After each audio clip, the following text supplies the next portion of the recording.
open the meeting and then what, turn it over? Well, you open the meeting and then we'll elect the chairperson and secretary. Do we do the pledge? Pardon me? Do we do the pledge? Yes. Okay. So we will open our District 7 Budget Committee meeting. We will establish our operating procedures. Right? I don't see one. It's over there. Oh, Right next to the door. We will start with the Pledge of Allegiance. I pledge allegiance to the flag of the United States of America and to the republic for which it stands, one nation, under God, indivisible, with liberty and justice for all.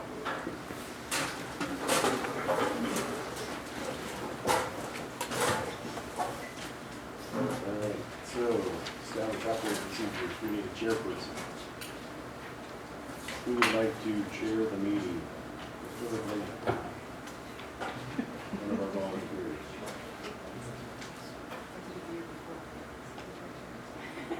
it's her turn.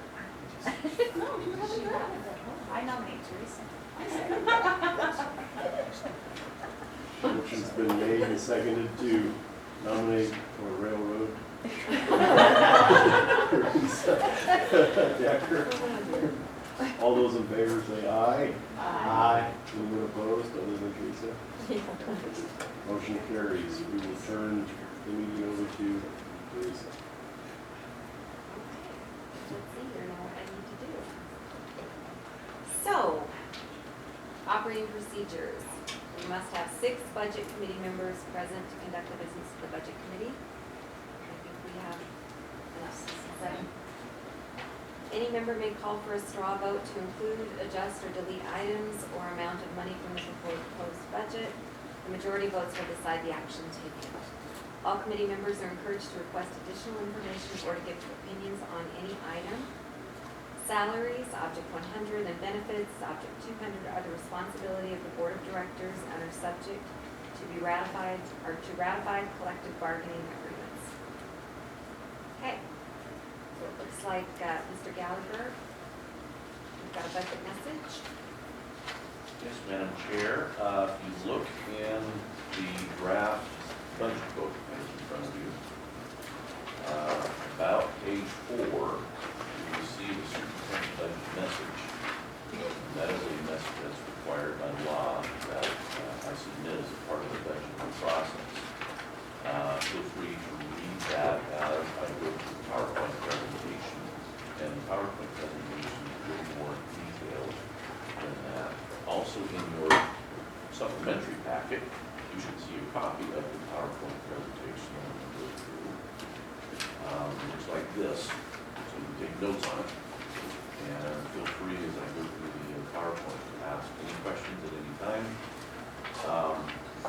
There's a lot of stuff going on in our school district, in our state in terms of education, and this PowerPoint presentation is just an attempt to try and bring a good overview, a global perspective of what's going on. I think the board has been a little more privy to a lot of this stuff as they attend a lot of the board meetings. But for new budget committee members, some of this might be brand new information. So I hope that I don't overwhelm you or overload you, but don't be afraid to ask questions at any time.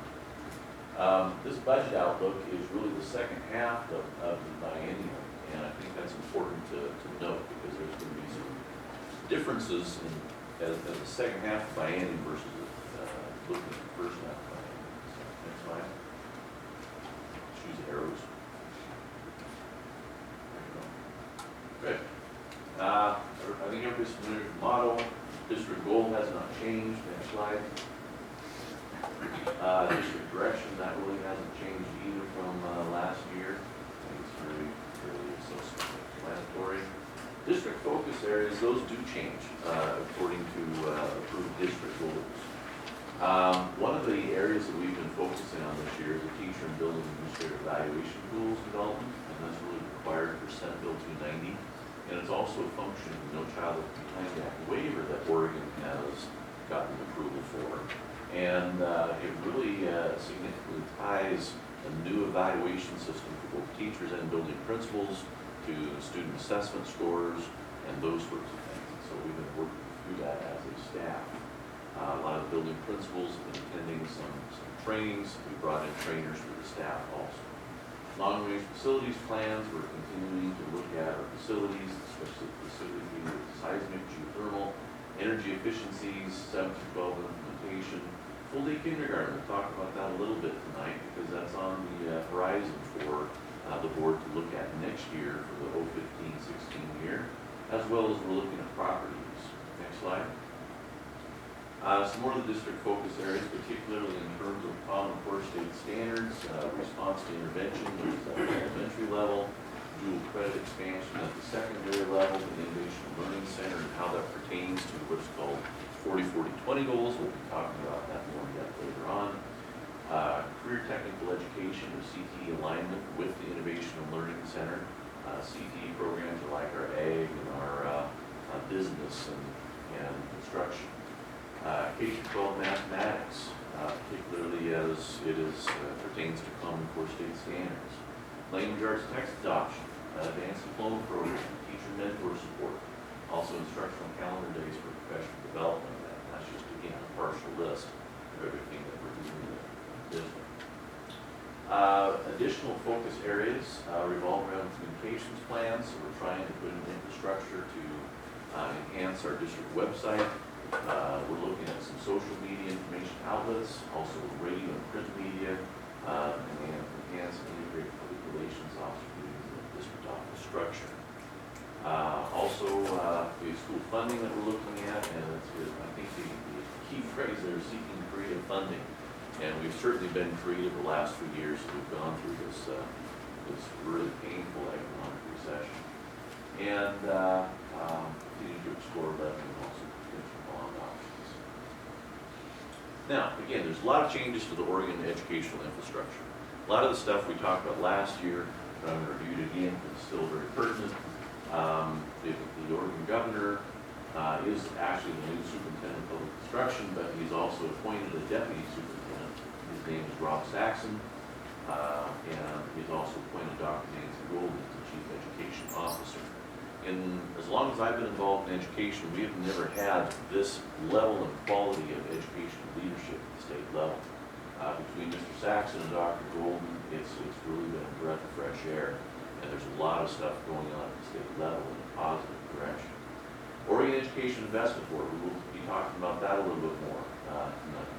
But that's been formulated to redesign and monitor pre-K through graduate school education reforms. And really the key phrase there is pre-K through graduate school. We're just not talking K through 12. We're talking pre-K through graduate. It's the whole continuum. Also, as I mentioned earlier, Oregon was approved for a No Child Left Behind Act waiver. And because of that waiver, there's a lot of things that Oregon has had to implement, such as the Senate Bill 290 with the teacher and administrative evaluation pieces as a part of that waiver. And what used to be called adequate yearly progress reports, we used to look at those every year. Those were issued by the federal government. Has now changed to what's called achievement compacts. And we're going to spend some time tonight looking at the achievement compacts. Last year we just barely introduced them. But tonight we're really going to flesh out a lot of that because the state law requires us to attach the achievement compacts with the budget process. And there's a lot more flexibility with achievement compacts. It allows us to set more realistic goals based upon our available resources. Some more stuff at the educational services and infrastructure level. The state level is there's identification of schools that are priority focused model. None of those pertain to our school district. We've talked about Senate Bill 290, Common Core. Oh, and along with Common Core is embedded what is called STEM education. STEM stands for science, technology, engineering, mathematics. That's a very important phrase to remember, science, technology, engineering, mathematics. Because the state of Oregon has not had, until about 2 weeks ago, any kind of formalized engineering curriculum. Well, 2 weeks ago, the state of Oregon did adopt new science standards, actually some national science standards that do now have a significant piece in terms of the engineering components that start as early as grade K in kindergarten. And we're going to be looking at a slow implementation of that until I think that the target date for full implementation is 2018-19. And so that's going to be completely brand new for it. There's a lot of states in the United States that have already been implementing engineering type curriculum.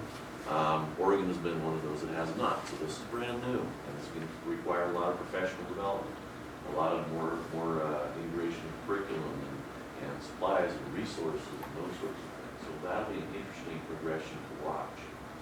And then we've been using what is called OAKS, the Oregon Assessment of Knowledge and Skills, as our standardized test assessment system every year, and it's now being changed to what's called Smarter Balance.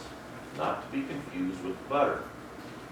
It's not butter. This is a new assessment system called Smarter Balance. In fact, this spring, we're not only OAKS testing our kids, but we're also implementing a pilot program for the Smarter Balance. So we have a little bit more preparation and know what's coming when it becomes more official next spring.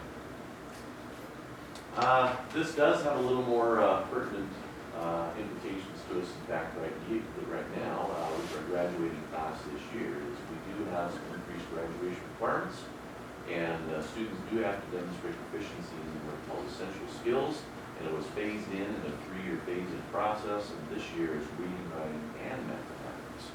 And so there are some direct connections to state assessment scores, and students can't meet those scores or benchmarks, so they have to look at some things, work samples that to be able to graduate. Mr. Crockett, anything you want to add to that? Some seniors are having a rude awakening as we speak, so this is the rigor caught some of them off guard. We're returning some work samples, and we can also use pre-SAT or SAT scores, compass scores. There's some other things we can do if they're struggling with the OAKS. So there's flexibility in the law in terms of meeting these graduation requirements. They do not have to pass the OAKS assessment, but if they don't, then they have to look at the work sample and like I said, the pre-SAT, SAT, or I think even ACT scores are allowed to do this. Let's talk about how we're meeting the new accountability standards, because that's exactly what we're talking about, is accountability. We have, and we really appreciate the board's continued support of this. Professional development days are embedded in our instructional calendar.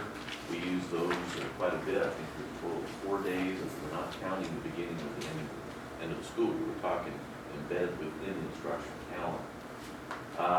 We have a lot of continued professional development in the Common Core state standards. We've sent teams for regional training. We've brought in specialists for staff training.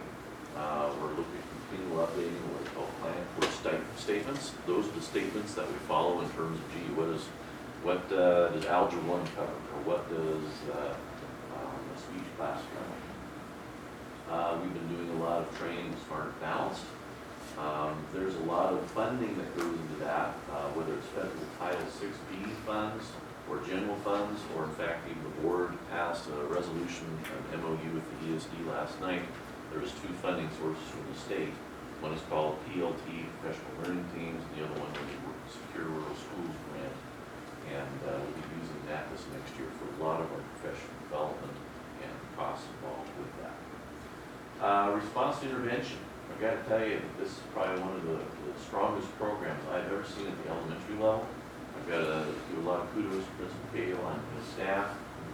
We started this project with a lot of grant funding, and that pretty much has been completed in terms of the grant funding piece.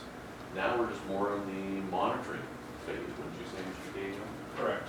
And continue to build on what we've already developed as far as the whole thing is a data model, constantly reviewing student data and in order to tailor instruction to each and every individual student as far as helping them to succeed. You know, and if I can comment on a generalized picture of before and after.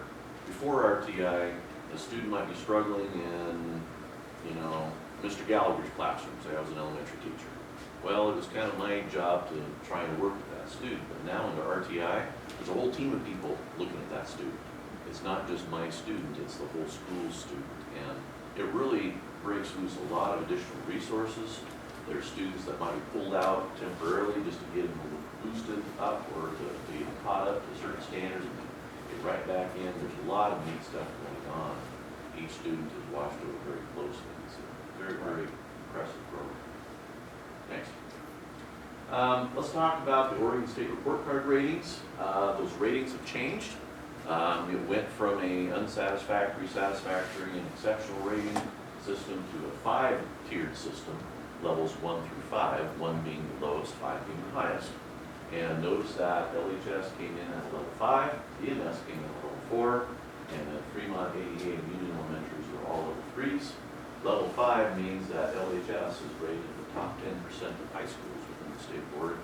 So very impressive, something we can all pat ourselves on the back for. And boy, I gotta say, the elementaries, they were almost level 4, weren't they? We were.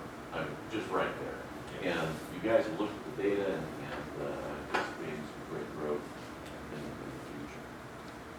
AMAO. Don't ask what AMAO stands for. It has to do with the standards that we have used to assess our English language learner students and their progress. In other words, how are annual measurable achievement outcomes. Thank you. I'll get you a gummy bear tomorrow. We did not meet the AMAO standards.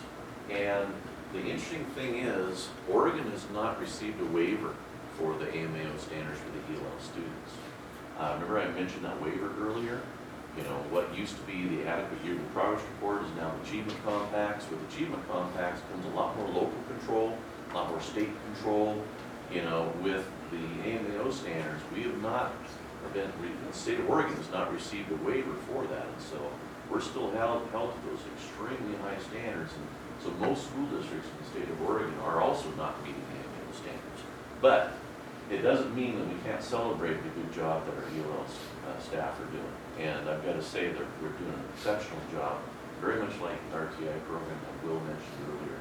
I think we're doing a better job now than we ever have in terms of monitoring our English language learner students, their progress, and how they're progressing through the system.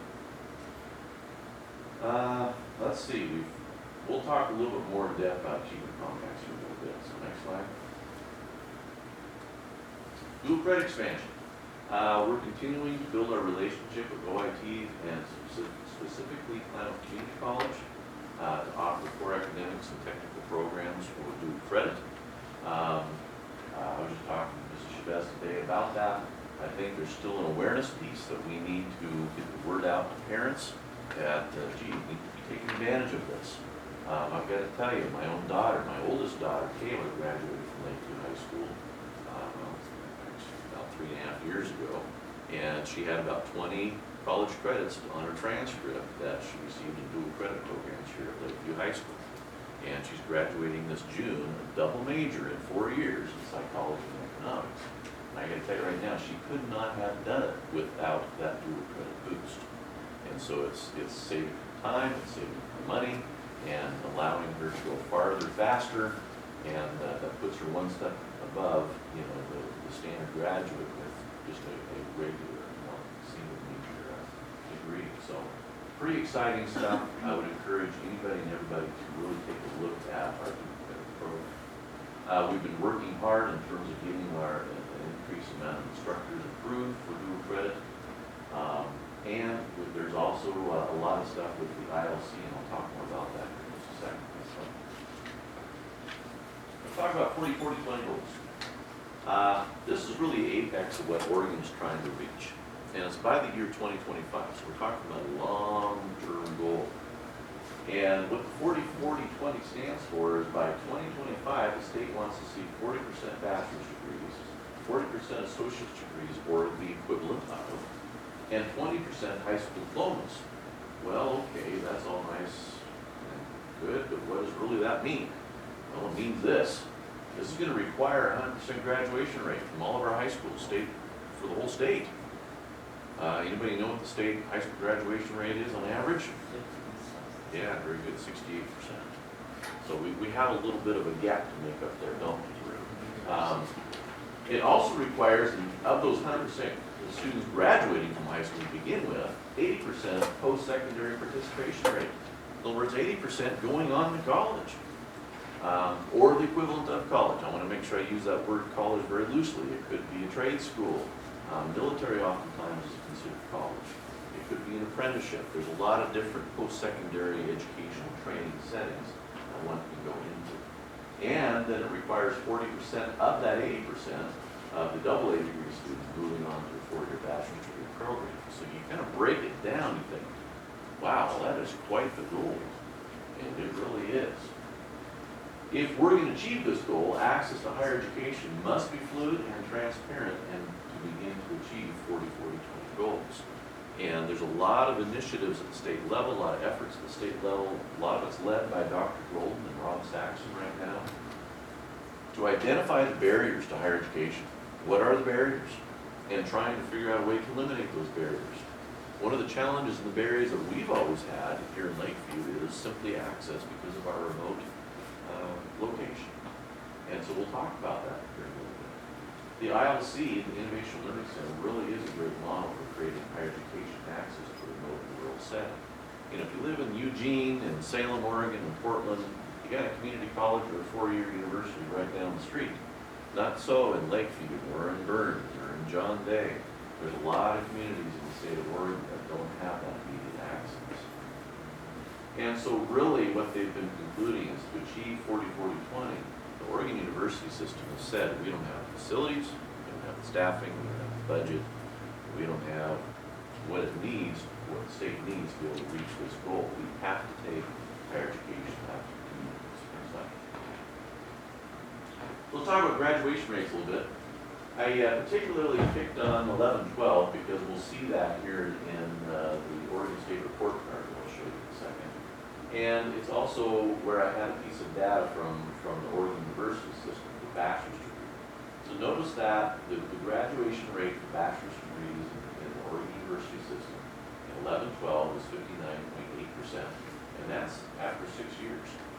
That's after 6 years of college.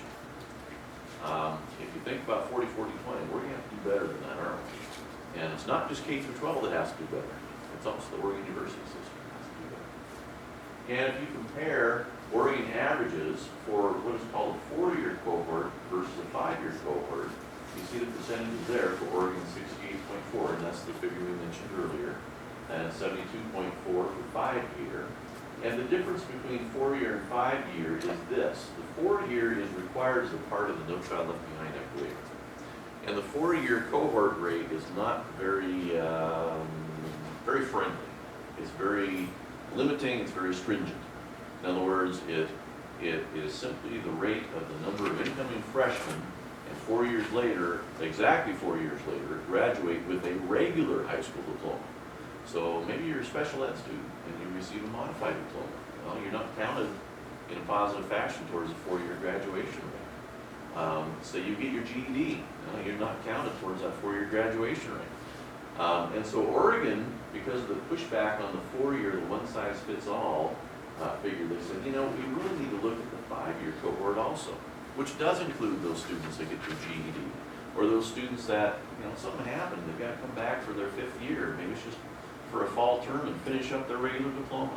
Or the 5-year rate also counts those students that do get a modified diploma because of, you know, maybe they have an IEP or something of that nature.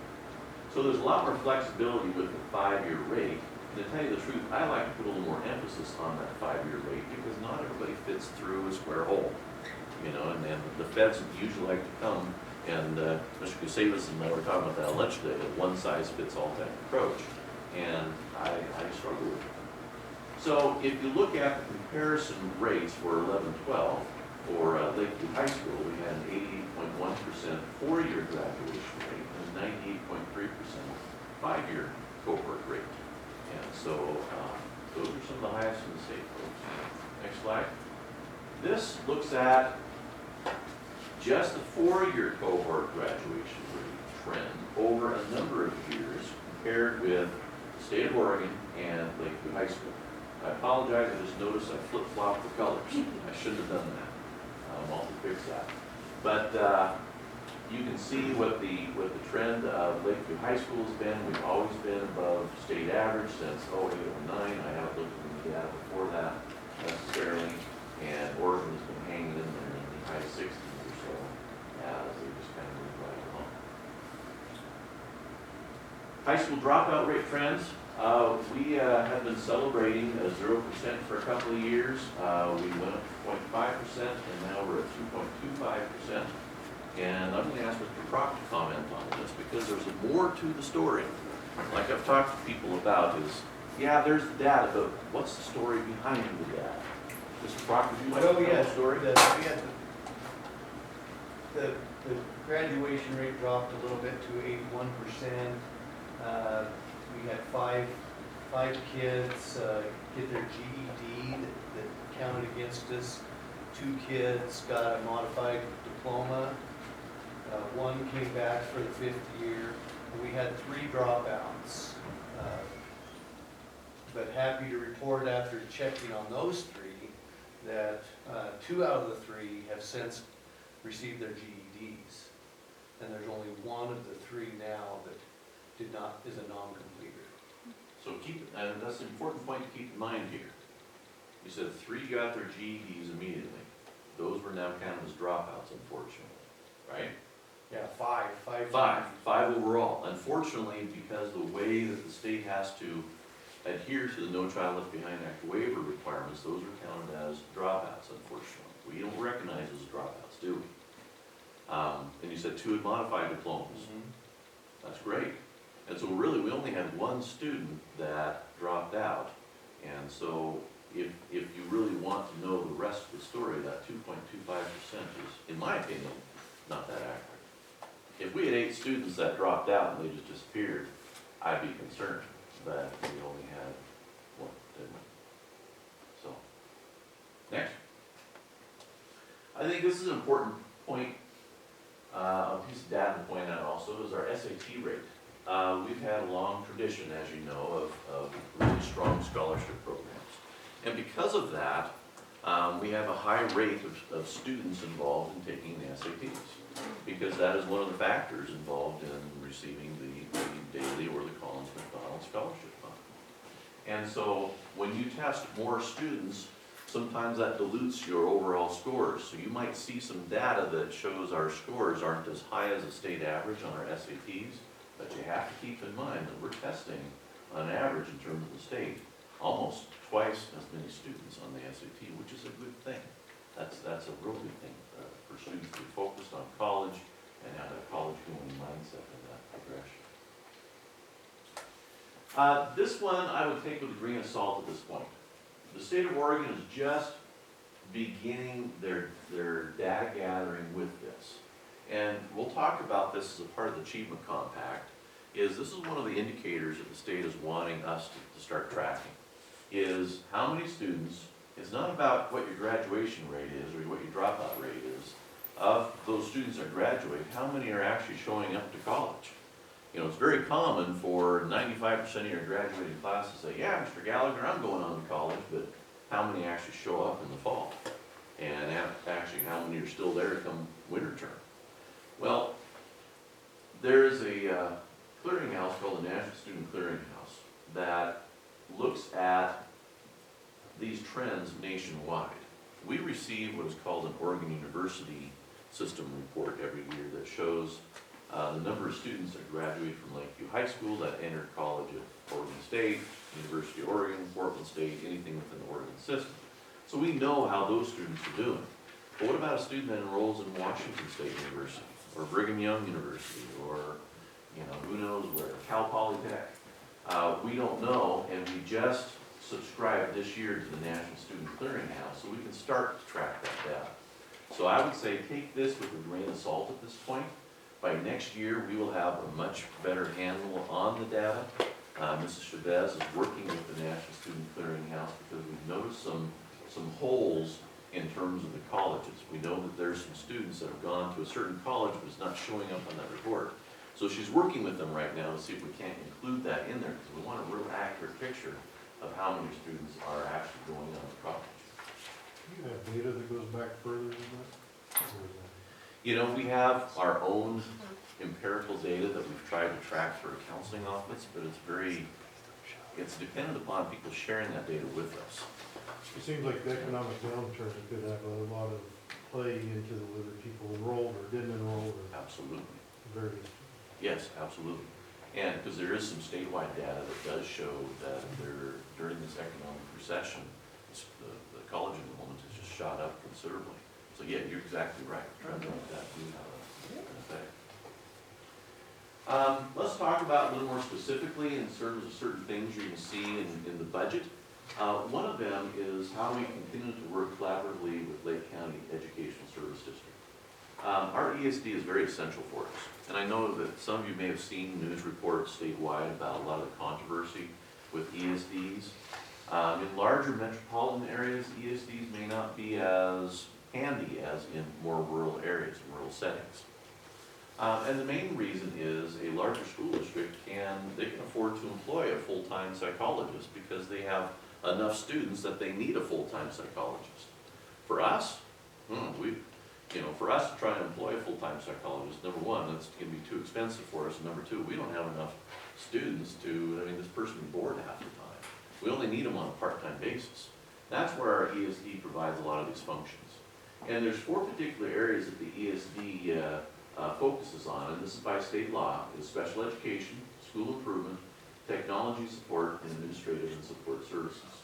The psychology piece is part of the special ed program. And so our ESD employs, I think, a half-time or like a 0.6 FTE school psychologist that they contract out of Bend, and this psychologist serves all of the school districts in Lake County as the needs come about. And for us, it's a great deal because we're not having to buy a full-time psychologist, and for us to do our own separate contracts for Bend or Medford or Salem or Portland would be extremely exorbitantly high in terms of cost. And so our ESD provides essential services for us in that particular area. One of the challenges with our ESD, though, is they are one of 5 ESDs in the state that are under what is called a flat funding formula. And this has been in place for about 10 years now. And flat funding simply says that the state has said, okay, Lake ESD, here's how much revenue we're going to give you, and it's going to stay static, it's not going to change, this is the number, that's it. And so I think for Lake ESD, I think it's around $1 million. And the problem is, when your revenue is static, your costs continue to rise. Whether it's just CPI increases or COLA increases for employees or cost of gas or whatever. And so our ESD is really running into the flat funding rail or the barrier right now, and it's really starting to affect how they're able to provide these services. Well, we have participated for quite a few years now in what is called flow-through dollars with our ESD. In fact, our 2 counselors have been funded by our ESD with flow-through dollars. That is a non-traditional ESD function. And so what we're trying to do is buy back a 0.5 FTE of those flow-through dollars per year. So then the ESD can take those dollars and put it back into the programs that we need them to enhance. We have some additional special ed needs. We want them to branch off in more of the technology support. There's also, as you can see down here, we are not in compliance with what are called Division 22 standards. And so we're currently working with our ESD and they're contracting, very much like the example I gave with the psychologist. They're going to be contracting next year for a certified librarian to come into our school district for about 18 to 20 days per year and oversee our programs, help us out with curriculum selection, looking at the library system as a whole, looking at both the in-print materials and non-print materials, and so we're pretty excited about that aspect. Also, we have some additional needs in special ed and psychology services too. And so, in a way, it's just kind of a shifting of funds, but it also helps to strengthen the ESD as there continues to be controversy statewide in terms of the ESD funding models. If our ESD is more compliant with what is in state law, those 4 areas, they have more of a resilience in terms of any kind of a funding deficit or a funding type attack. Next slide. Another area is technology. We have tried to do our best with technology. We continue to be very innovative with that. We continue to get a lot of donations through what is called the STRUT program, or the Forest Service helps us out. There's been different grants that we've gotten. So we're continually trying to upgrade our network because there's more demands for, information with higher resolution of graphics or video pieces connected with curriculum or whatever. We're also looking at and exploring right now what is called one-to-one iPad technology. And that's basically, where a student shows up in the fall and rather than handing them 5 textbooks, you hand them an iPad with e-textbooks already downloaded onto the iPad. Ben Lapine is one of the school districts in the state of Oregon that is piloting that program right now. And so we're kind of letting them figure out all the bells and whistles and the areas that are problematic. And so we're going to try and take a team up there in the next, probably 3 to 6 months to see what's going on and kind of learn from what they're doing in terms of, is that something that we could do here? And there's a lot of research that is being connected now with students increasing theirs, particularly the math assessment scores because of the iPad technology, because it's interactive. Great example is I used to be a math teacher, and part of my master's program at Oregon State University years ago, I was on a big mainframe computer and I was doing these 3-dimensional figures using some high-level mathematics formulas, and I would take a snapshot, print it off, and create an overhead for the overhead machine. And I would manipulate it a little bit more, take another snapshot, and so I had a series of these overheads that I would just kind of show kids. I throw it on the overhead and I say, okay, just kind of watch it kind of like a movie so they could see how it would change and well, now with an iPad, you can grab it with your finger and you just kind of manipulate it, and it's quite the visual image in terms of mathematics. So that's the type of stuff we're wanting to explore and see. Right now, we did pilot some iPads with some staff this year. We still haven't gotten the results back in terms of their reactions and how they're doing, but that is a definite area we want to continue exploring. Also, with the enhancement of the ESD technology services, Superintendent Nash is looking at bringing in a technology specialist to do a county-wide technology assessment. In other words, how are we doing in Lake County School District and Paisley, Plush, Adel, North Lake, and what kind of things and functions can the ESD provide in terms of technology services that, one, enhances what our services are, and number 2, provides a much cheaper way of doing the same thing, if not improvements. And so we're looking at that also. Textbooks, we mentioned that earlier. The board just approved a full implementation of English language arts textbooks last night at the board meeting. I got to tell you folks, this was sticker shock. And you're probably going to hear a little bit from this man sitting right here tonight about that sticker shock and how it's going to affect our budget. And we expected and anticipated about $100,000 for an English language arts textbook adoption. It came in, the total bill at $215,000. So this was quite the shock for us. We did not anticipate that amount of money. We did set aside $44,000 in anticipation of a large textbook adoption, so that did help somewhat, but it certainly didn't help nearly as much as we had hoped. Budgetarily wise, the good news is the state of Oregon used to have the mathematics adoption in this slot right here. And so it was going to be English language arts and mathematics, which are 2 huge adoptions back to back. Budgetary wise, the state of Oregon went ahead and delayed it until 2016 to go through the adoption cycle to be implemented in the fall of 2017. Budget-wise, that's good news. Curriculum-wise, I am really concerned, as well as a lot of educators throughout the state of Oregon. Jesse, would you echo that as a former math teacher yourself? Yeah. Because we have the new Common Core state standards with the Smarter Balanced Assessment System, and we're going to have to try and figure out how to bridge the gap between our existing mathematics curriculum and the new standards until we can get new textbook series in 2017. And keep in mind that the state of Oregon drives the whole textbook process. They have to go through, look at vendors, and produce a list of approved textbooks before we can go out and start looking at So that is gonna be a challenge for us. Advanced Diploma Program, let's talk about this a little bit. Advanced Diploma Program is currently being piloted with Klamath County School District and Klamath City School District. This is pretty powerful, folks, and it does have some budgetary implementations or implications. It allows a student the option, and Ms. Roseberry noticed I put in bold and underlined the word option, because we heard about that at the commissioner meeting, didn't we? The option to delay receipt of their diploma to attend KCC Lake County, right at the Innovation Learning Center here, tuition-free for 1 year. Oh my.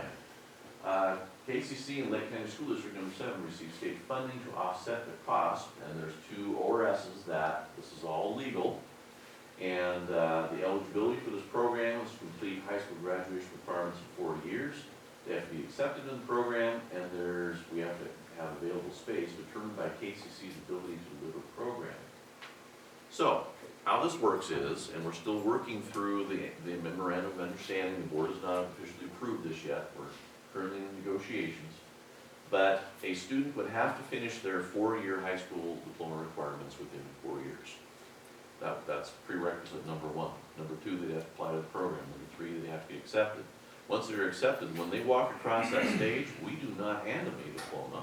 We hand them a blank diploma. And because as soon as we hand them a diploma by state law, we're done. They're now no longer our student. And the whole idea here in the premise is if they choose to, if they want to participate in the advanced diploma program, we hand them a blank diploma, that way they stay as an enrolled student with our school district. And we have them come back for a 5th year, attend at the Innovation and Learning Center, and they're attending that for tuition free. Their tuition is paid, their books are paid. We're currently looking at how many credits we can pay for, and it's going to range probably from 39 to 42, somewhere in there. But if you think about it, to have a student at the end of their 5th year, and that's when we would hand them their diploma, and we'll probably hand them a certificate saying, nice job, you hung in there. They're going to walk away debt-free with, between 39 and 42 transcripted college credits that they can continue attending KCC or transfer to OSU or University of Oregon or wherever they want to go to continue with their college education. Very powerful program. And What does Daily Fund or Collins McDonald, how do they look at that? good question. We just called them the other day and asked that question, and they're scratching their heads trying to figure that out right now. That would be more of their call in terms of how they would look at that. 'Cause that's, gee, it's a new twist. It's a new twist. This program is very popular over in Klamath County. Jesse, correct me if I'm right, but I think there's about 200 students participating. Yeah, So it's been quite the popular program. it is very popular. In my mind, for a student that is your traditional Daily or Collins McDonald Fund recipient, I wouldn't see this being a big impact for them. They're probably going to move on to wherever they want to go anyway. But, last year we had, this is just approximate numbers, we had about 67% of our graduating class move on to college. Well, what about the other 33%? Well, this is perfect for them. Have them continue. The other neat thing about this is oftentimes when students go to college, they're suddenly on their own. Mom or dad isn't around and nobody's telling them to get up or eat lunch or go to sleep or study or whatever. Well, with this program, they still have the oversight of high school staff, administration, counseling, as well as college staff, and we're working together collaboratively to ensure the academic success of the students. It's a much more nurturing environment, especially for those students that may not be ready to take that big college leap or that jump. And so there's some really neat aspects about this. You will see in the budget, Mr. Getty and I have estimated the number of students at about 6. And because we have to build that in the budget. And again, we're working with KCC right now on establishing the memorandum of understanding. The whole idea is not to make money off it, but it's not to lose money either. We want to be able to cover the costs. And so it's kind of a balancing act right now. We're looking at the figures and trying to figure out exactly how many credits we'll be able to pay for. But stay tuned on this. Now, wait, go back. There you go, right there. Note this little note. The ADP program will negatively affect or impact four-year cohort graduation rate. We have to be prepared for that as a community. You know, our four-year graduation rate, what? 81% right now. Was 88%, we're at 81%. If we had 6 students participate in this program, that 81% would probably turn into the 60s, somewhere in there. If we had 20 students participate, it'd probably go down in the 50s maybe. We have to be prepared for that impact as a community. Because, you know, a lot of people look at those graduation rates and say, hey, nice job, and rightly so, but when we're suddenly negatively impacting the four-year cohort rate, not the 5-year, the 4-year, you know, people might suddenly look at our state report card and say, look, Lakeview High School only has a 55% graduation rate. Well, wait, let's talk about what is the rest of the story. Yeah, there's the data, but we've got to look behind the data and say, okay, what else is going on? And so this would be by design. And we would have to make sure that we carry the message and tell people and share with people that if we participate in this ADP program, that is the sacrifice that we would have to be willing to make. And, but what a neat benefit to have students walk away with their first year of college completely paid. So I guess there would be some requirements for grades to stay in the program. Yes. And if you didn't meet them, then you'd be handed your Yes. diploma and Yeah. good luck. Yeah, we're still establishing all that. And we're also looking at Klamath City School District, Klamath County, because they've been piloting it, and we wanted to hear from them, gee, what's worked, what hasn't. You know, we want some tolerance built in, but at the same time, we just can't have a student flunking all their classes and they stay in the program all year either. That doesn't help anybody. But yeah, you're exactly right. All right, let's kind of sidestep for a second. Station identification, roles and responsibilities, budget committee. There's just more definition. I think I saw some of the stuff in the agenda. Next slide. You know, the negotiations, the staffing levels, the program levels, that's all board stuff. Next slide. You know, I'd like to focus on this one because the effectiveness of the budget committee is, well, number one, provide communication with the community on the budget process. This is a great learning experience for the budget committee members. And this is a great opportunity to share the story of the school district out in the community as you talk with other parents and other community members. And, you know, you provide additional conduit for public community input on district priorities. It's very important that we do engage with the community. Next slide. So how are we doing? Take your binder book, this one here, turn to page 6.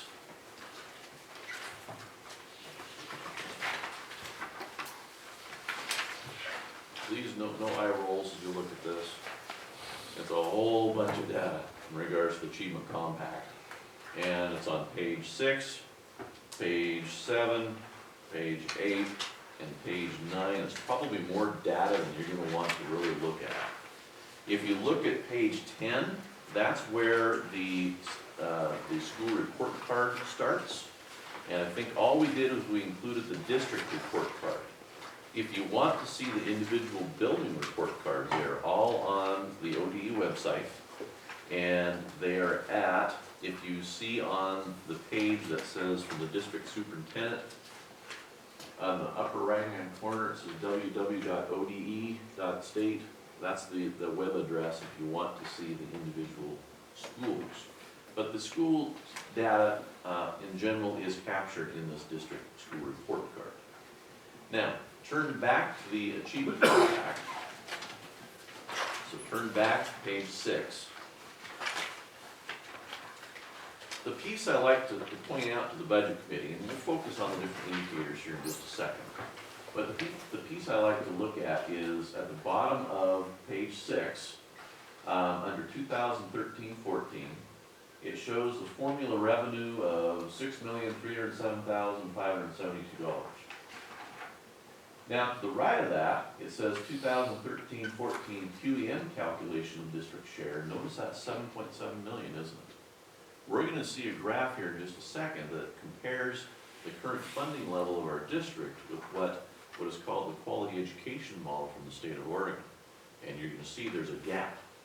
The quality education model says we as a school district, we should be receiving 7.7 million. And what we're receiving is only 6.3 million. Gee, what could we be doing with an extra cool million? I can just dream of what we could be doing with that. And that has a lot of implications. And we'll also talk more about the indicators here in a second. So, next slide. There's the key indicators of achievement compacts. This whole piece of data that is confusing, and I don't know, every time even I look at it, my eyes start to cross, and I struggle with reading much into it. But this is the essence of the achievement compacts. Number one, the first indicator is kindergarten readiness participation. There's a new assessment now, and we just started that this year, called the kindergarten assessment. And it's basically a test that is used to assess our incoming kindergartners in terms of how prepared for school are they? How prepared are they socially and academically? And Mr. Cahill, correct me if I'm wrong, but I was looking at those scores today for our first assessment round this year. We had a great participation rate, and if the state average was here, we're kind of just right below state average, I would say, in general. Wouldn't you agree with that? Fremont was just below the state average, Union was way above the state average, There you go. so. And so, you know, how ready are our students to learn when they come into kindergarten? And there's a big part of the 40-40-20 initiative, remember that pre-K piece that the state is still working on, and that's really an ESD function, is the pre-K piece. We do have programs like Head Start, things of that nature, but they're very limiting in terms of participation.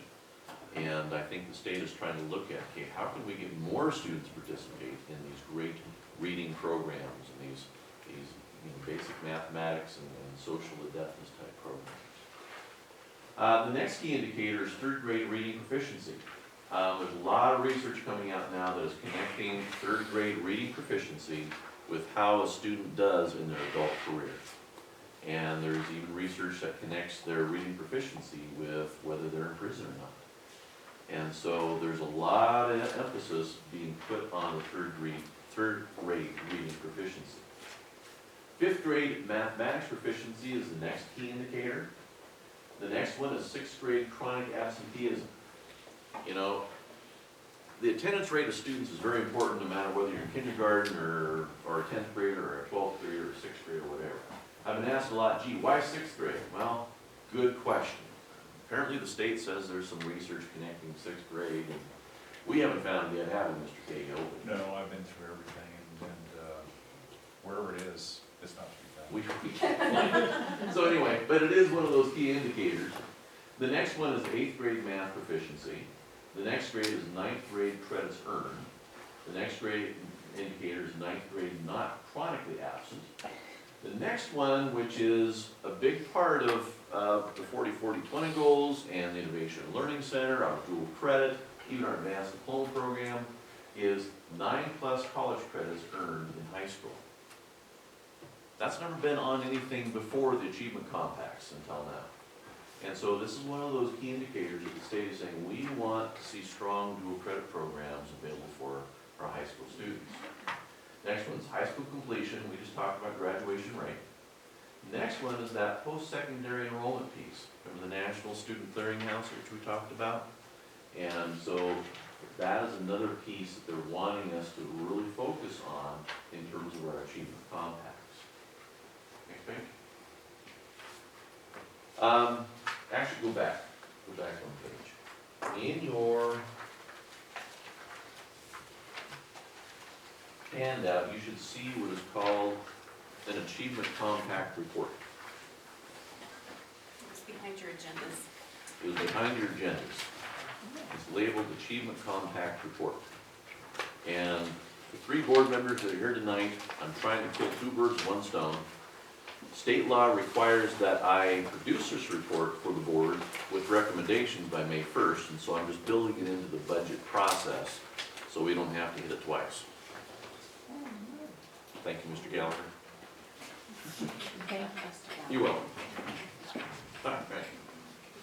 achievement compact report, can't find it? Okay, you'll get it on there. That's it. I think we should call Daryl and Rebecca and read this to them. Over the phone? Or require him to do report on the report? All right, let's talk about this. The achievement compact report, let me find my notes here, is required by state law. I have to produce this report, board of directors by May 1st of each year. The final achievement compact, as you saw in your budget book with all the data, that's due by October 15th to the state. And we're too soon into the assessment season, the testing season, to produce this for next year. But we will be doing this over the summer and in the next fall, and we'll have this ready by October 15th. But for now, this is the best we can do, is what's on this report. And also state law requires that we include the achievement compacts in the budgeting process. So let's talk about the indicators. Number one, kinder readiness participation. Our goal for this year was 95% regular, 95% disadvantaged, and the achievement compacts requires us to separate the two. Disadvantage includes, you know, your ethnic minority groups, your free and reduced lunch, your poverty indicators. A lot of those sorts of things are just kind of thrown into disadvantage. Our progress is we did have 100% participation in fall of 2013, so we certainly did meet that goal. The budget implications are there is some professional development for those proctoring the kinder assessments, and that is happening every summer, right, Mr. Cahill? Well, I think since it's off and running, I'm not sure if there'll be professional development this summer, but of course last summer, which was just getting off the ground, the answer to that is yes. Okay. So, Also, the pre-kinder preparation for students really rests with the ESDs, as I mentioned earlier.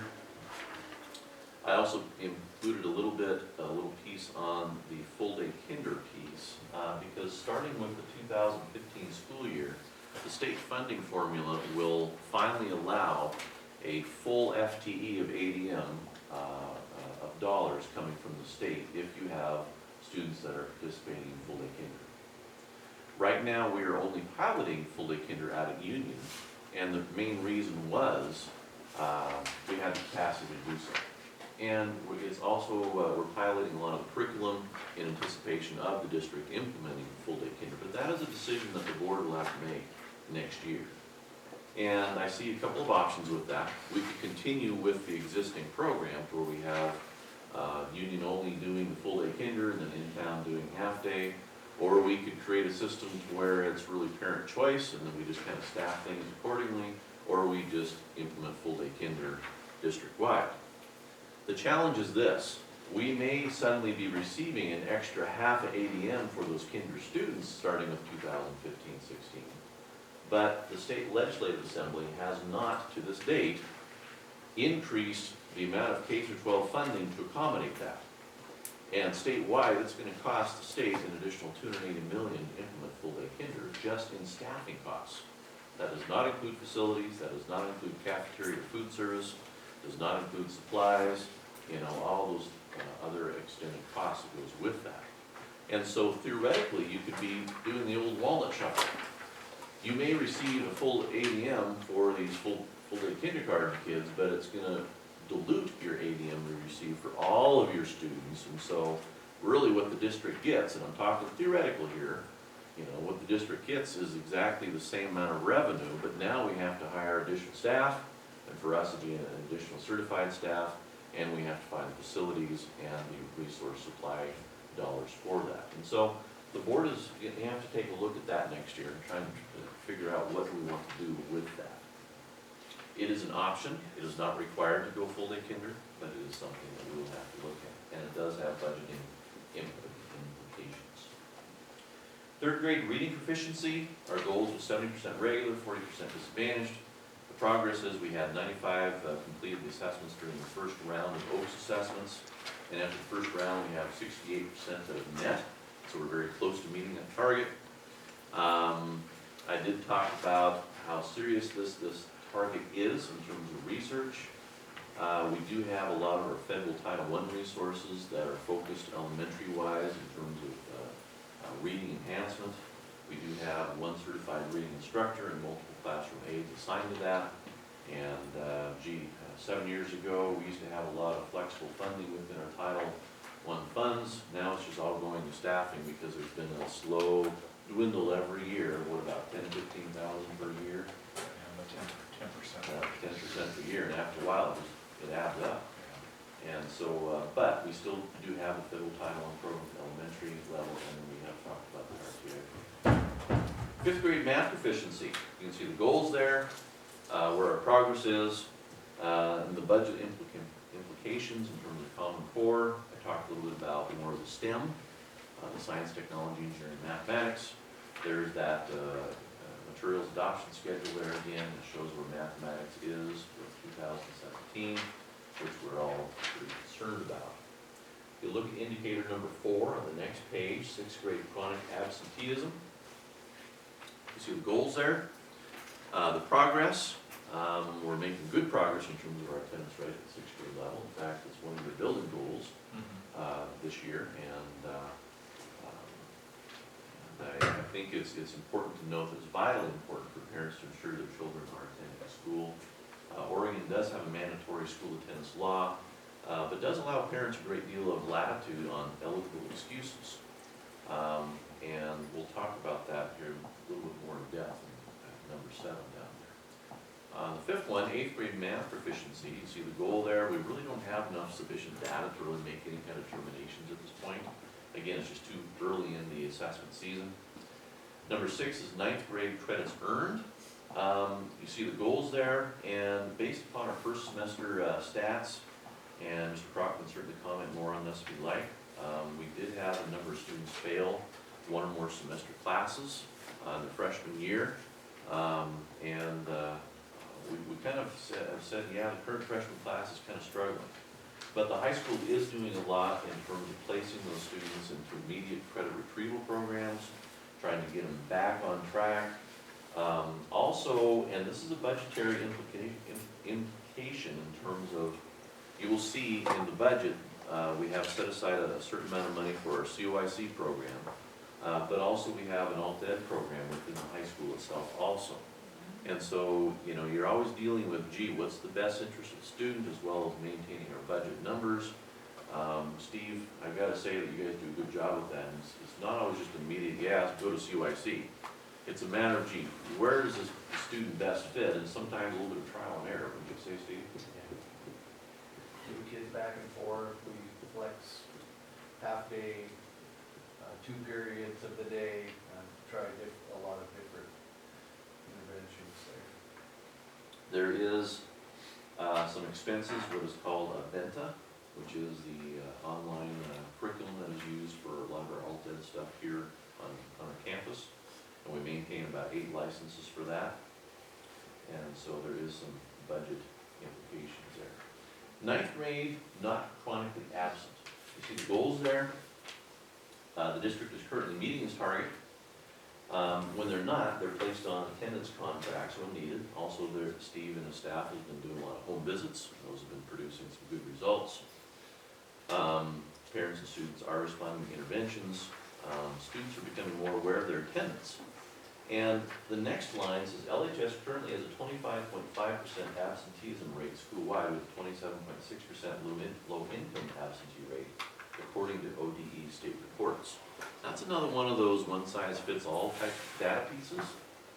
Basically, they're saying if that student's child is, that student is not sitting in their seat that particular day for whatever reason, they're considered absent. But that child might be on a band trip, or might be on going to a basketball game, or might be homesick, you know, things of that nature. They're still looking at that as, you know, the state is looking at that as being absent from the classroom, and that's how they're coming up with the stats. For us, we have some added challenges with that because of where we live. You know, for us to send a basketball team to play a league game, sometimes it's a 5 or 6 hour one-way trip. And other communities throughout the state, it's just down the road, 15 minutes. And so there's a lot less class that is missed because of the those travel challenges. But still, I think the message is there in terms of monitoring the absenteeism rate. Number 8 is 9+ college credits earned while in high school. Again, we're still trying to come up with data on that. We have significantly increased the number of instructors that are approved to build credit. We're continuing to work on relationship with KCC and OIT. We're continuing to build the programs at the Innovation and Learning Center. In fact, Leanne, if you could pass this handout around, the board's already seen this with it, and I think admin has also. There's a brochure there for you on the Innovation and Learning Center. I think that's an important brochure to be aware of with all the different programs that are being offered there currently. There are budget implications to this. I think a lot of people have confused the seismic project with the ILC project, and they're really two separate things. We'll talk more about that here in just a little bit. To date, we've probably invested less than $20,000 into what is called the ILC. There was $10,000 that we had to spend in terms of improving the broadband, the technology piece to facilitate the video conferencing. We were looking at increasing our broadband anyway, so it was a cost that we were either going to purchase this year or this upcoming year. And we ran into a little bit of a hiccup with that, because usually when you improve your communications infrastructure, it's what is called E-ratable, which is for us 70% reimbursement. It's one of those little taxes on your phone bill that you pay every month, and it goes into a fund called E-rate, and then schools, when they improve their phone system or improve their broadband system, they can get a 70% reimbursed on their costs. Except for Oregon, when you have a community college as a part of your program. Ouch. So if we were 15 miles south into just over the border of California, we could get 70% of that $10,000 reimbursed, so it will only cost us $3,000 rather than $10,000. So I have been working with our state officials on that. It is a political issue. I've already contacted the Witsits on that, saying we've got to get this taken care of, especially as we're looking at 40-40-20 implications. We have to be bringing higher ed to remote rural communities, and we have to be able to access E-rate systems when you're dealing with community colleges. So it's a little bit of a political conundrum there. I think it's also important to note that KCC has invested a lot of dollars into the ILC. I think they're about $120,000 is what they've invested in terms of technology, infrastructure. They pay the full bill for their coordinator. They pay for all the custodial, all those sorts of things. Basically, the role of the school district is provide the facility, and KCC provides the program.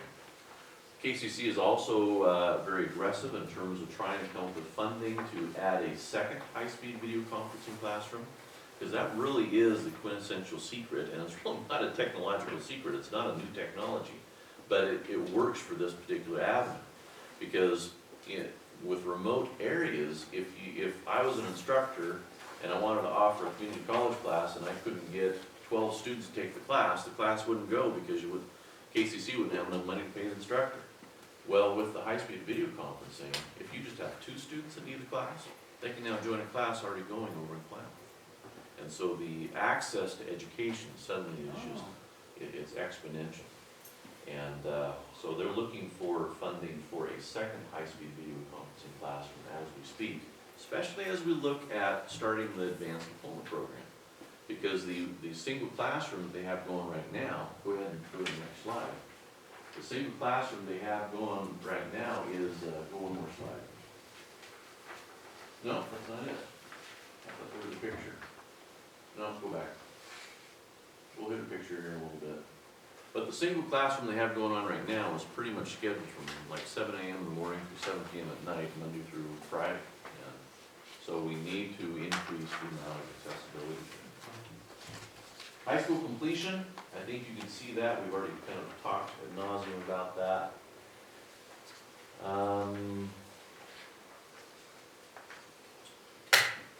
And then number 10, post-secondary enrollment. I think that shows what we're doing there in that regards also. And we talked about the National Student Clearinghouse. It's about a $400 annual cost for the National Clearinghouse membership.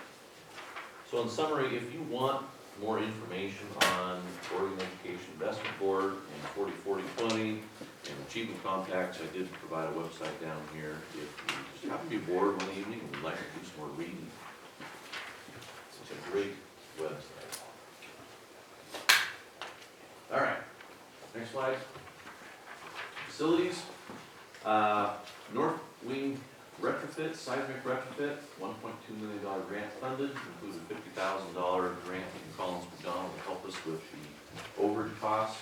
We did go over budget on this, folks, and mainly it was because of the amount of asbestos that we had to take care of. Also the age of building. We do not have the original building design plans, and so sometimes when we open up a new wall or a space, have to get into it, we went, oh my, what's this? We had no idea. What's this pipe doing? What does this pipe go to? We discovered things about this building we didn't even know existed. The good news is we added an additional 50 to 60 years of life to this building. We're talking about a building that's already 103 years old. The average lifespan of a school building or school facility in the state of Oregon is between 40 and 45 years. So it's an incredible achievement of a historical building. Also, we had to remove about 90 tons of material off the top floor. We had 3 layers of ceilings, we had 3 layers of flooring, we had a 6-inch cement slab up there. We just had a ton of infrastructure that we didn't need, and was actually, it was compromising the structural integrity of the building. To where that's the new picture of the upstairs. It's a very open auditorium facility now with 4 classrooms, 1 in each corner. And that was the original design. And there used to be a stage up there, and we hope to restore the stage. This is a very rough finish right now. It is not available for occupancy right now, and the district is currently looking for additional dollars for that. And we just had Jim Walls at our board meeting last night announced that we just attracted $500,000 for capital improvements for this facility. So we're hoping that a lot of those dollars can go towards finishing the structure, and because the seismic project went over budget, we were not able to finish everything to the level that we'd like to see. And so we have some more work to do on this project. Next slide. Geothermal. I think you guys have been aware of this for a while. We're pretty excited about this. This is the day we received our hot water. That's the picture of the thermometer. It's about 170 degrees is what we were receiving, and that was at the high school. We're re-injecting at 130 degrees. Here's a picture of the 2 heat exchangers at the high school that replaced the boiler system. And December 17th was the day we flipped the switch, and the boilers have been silent ever since. So we're pretty excited about this. And what this does, this stabilizes our funding. And I wouldn't write this figure down because we're still working through the final figures. It's going to be less than that. That's just kind of an initial figure that the town has given us, but we're expecting something less as we continue to put final touches on the funding project. So we're pretty excited about this. Keep in mind with the diesel funding, we would budget high, and who knows where it came in at. Some years we'd budget at 180, we'd only burn 130,000, so you had $50,000 just sitting there doing nothing. Well, now we have a much clearer picture of what our funding for heating is going to be, and so we can take those dollars and we can put them to work elsewhere. Next slide. So people always ask me, gee, Sean, how much can you save? Well, it's hard to say. It depends on what the price of diesel is and what's the ambient temperature of your winter, all those sorts of things. But here's a great comparison in terms of the cost per million BTUs. BTU is a British thermal unit. That's how you measure heat.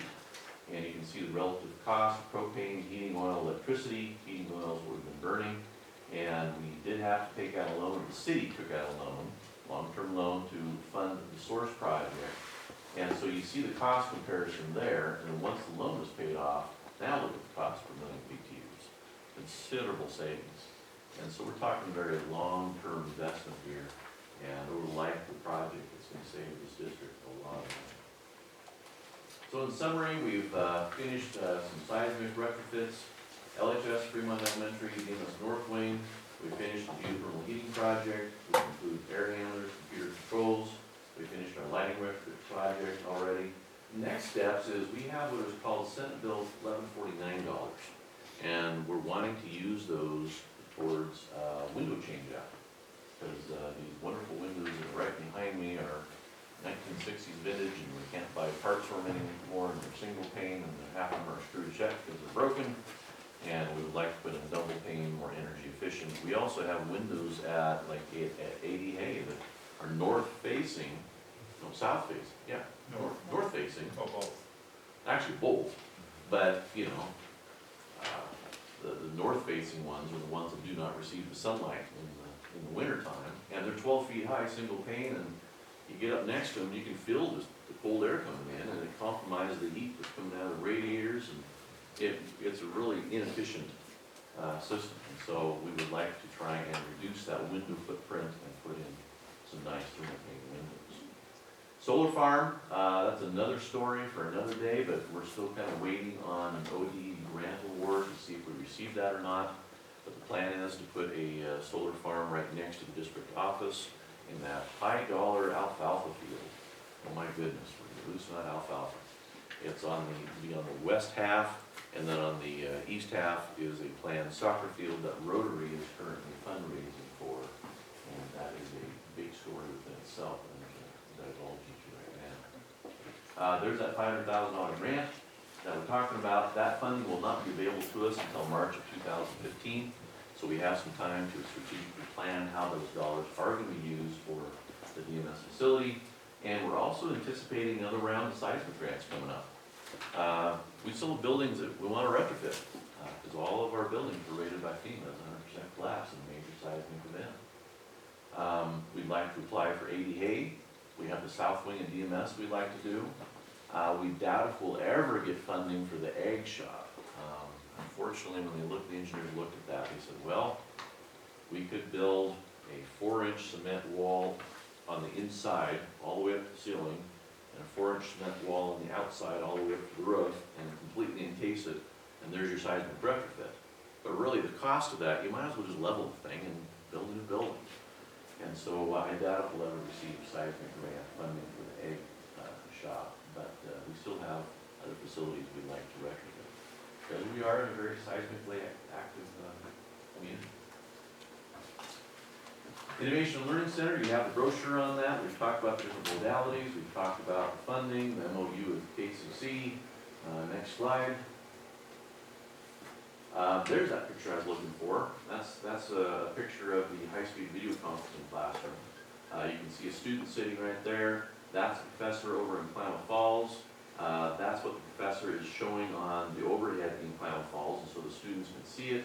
There's a little camera in the corner there that once you start talking to the professor, the camera just kind of goes zip right to you, and so it's just like you're right there in the class itself. It's a very popular modality of receiving instruction, and students really enjoy it. We do receive a little bit of delay in the signal in the evening, around 5 o'clock when people go home and they start streaming Netflix and movies and things like that. But other than that, we have what is called pretty much zero latency on the signals. We currently have about 40 students enrolled. We have about 10 high school students. We're hoping to grow that figure as things go on. Nope, you're fine. Next slide. The check marks are things we've already accomplished with the ILC. We still have more grant funding that the New Walls is working on. We still have a governance plan and business plan we need to develop. If you want to write down June 12th, that's our grand opening ceremony. We're going to have Dr. Nancy Golden, our Chief Education Officer, our keynote speaker. It'll be a great celebration for the community, and there'll be more information come out as we develop it. We still need to put together more of a detailed technology plan. Next slide. We're still working on the ADP program under expanded options. We're still working on more credit expansion. We're still working on E-rate eligibility for adult education, and that's going to be a little precursor of the sign that's going to go out in front of Daly Middle School. We're going to keep the signage that's already attached to the building. The first sign says Lakeview High School 1910. The second sign right below it says Daly Middle School. We want to keep that historical heritage attached to the building, so we're going to put a sign out front in the grassy area, kind of like if you drive past Pacific Pine. They've got a nice new sign out there next to the highway. It'll be very similar to that with this type of front on there so people know that this is the Innovation Learning Center. It's a joint project within Lake County and KCC Lake County and Lake County School District number 7. So Anderson Engineering is working on that as we speak. All right, let's talk a little more about budgeting in the state of Oregon. Oregon's unemployment rate. This was as of January. I do believe there was an adjustment even as of today. I heard something on the news, like 6.9 or 6.8%. I can't remember what it was, but I barely caught it on the radio. The CPI is about 2.8%, and that came out of Portland, Salem. There's a little statement from the latest Oregon Economic Report summary. You know, you read the statement and you say, gee, is it positive, is it negative? I don't know, it's kind of wishy-washy in the middle. So, you know, it wasn't a very strong statement in terms of the economic outlook, but it wasn't a dismal report either. So, and that's kind of the spirit of the whole report, which is on the internet if you really want to read it. Next slide. Unemployment rate, as you can see, spiked 2009-ish, somewhere in there, and it's been on pretty much a steady decline since then. And as I've told you before, that's probably the #1 indicator for school funding in the state of Oregon, in my opinion, is to watch the unemployment rate. Because that's how Oregon funds schools, is through income taxes. If people aren't working, they're not producing income taxes. If people are working, they are producing income taxes, and that affects K-12 funding. Budget cuts, this is old from last year. I haven't changed anything. It kind of shows you over time the amounts that we've had to cut, and this is probably 80% accurate. Let's just put it that way. Next slide. This is a much clearer picture in terms of the number of staffing positions we've lost over time. You know, and a lot of this is just through natural attrition and absorption, but every staff member you lose, every position you lose, that adds more to everybody's plate. And it definitely has affected programming, it's affected class size somewhat. There's about $1 million in payroll right there that's no longer going into our local economy. You know, that affects, you know, the gas station attendant or the owner or the hotel owner or the grocery store. Next slide. That's kind of a comparison of where we've lost the positions, and it's pretty much across the board. I did note that Mr. Getty and I talked this the other day that we did add a 0.5 FTE as certified to the elementary program this year, even though it was kind of a whole steady year. And the way we were able to do that is we had some people retire that were way high in the salary schedule. We hired some fairly young whippersnappers that were a little cheaper cost, and so we were able to fit in an additional 0.5, and that really helped with a lot of your early elementary programs, your class size ratios. You know, we felt it was a tremendous bang for the buck, and that was approved for this year. And so we're starting to build back. Grade level population, class cohort size. People ask me all the time, gee, what does our class size look like? Well, there's our current numbers as of today, kinder through grade 12. Notice we do have a spike there at grade 7. That's kind of our bulge going through the system. You know, the big rat that the snake ate, that's kind of going through the snake. That's a terrible analogy.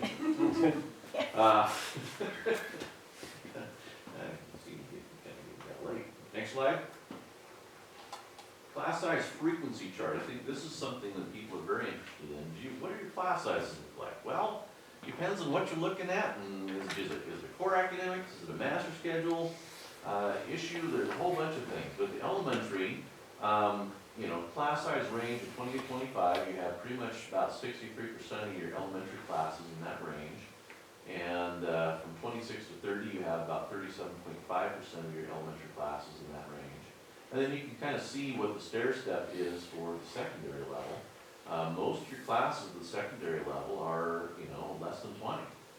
We do have a few classes, about 10.34%, that are above 30. That does happen, and it kind of gives you a feel for where we are class size in terms of our ratios.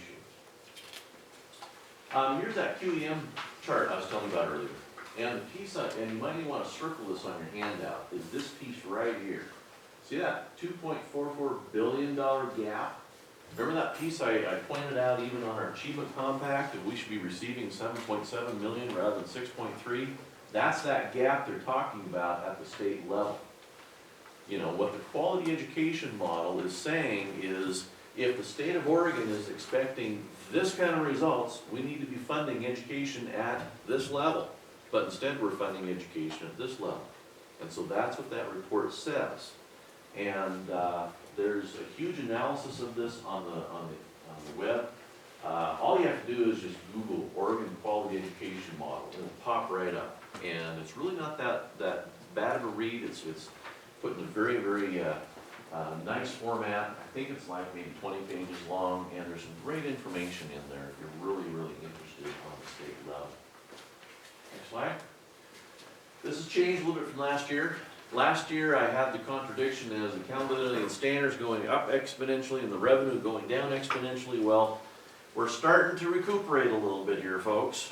The more the visual though is, and I didn't have time to do this, you know, every time you go fishing, you always talk about the fish that was this big that you caught. Well, that's kind of your wish list, isn't it?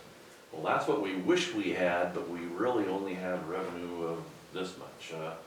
That's going to be the challenge for the budget process this year. Our wish list is very wide, but our available funding is only this wide. But that's actually good news, because we're not talking about a downward spiral. And also keep in mind, this revenue, for those of you that are mathematically minded, notice the slope is not nearly as steep as the slope with accountability and standards. It's still not matching in terms of how much it's increasing.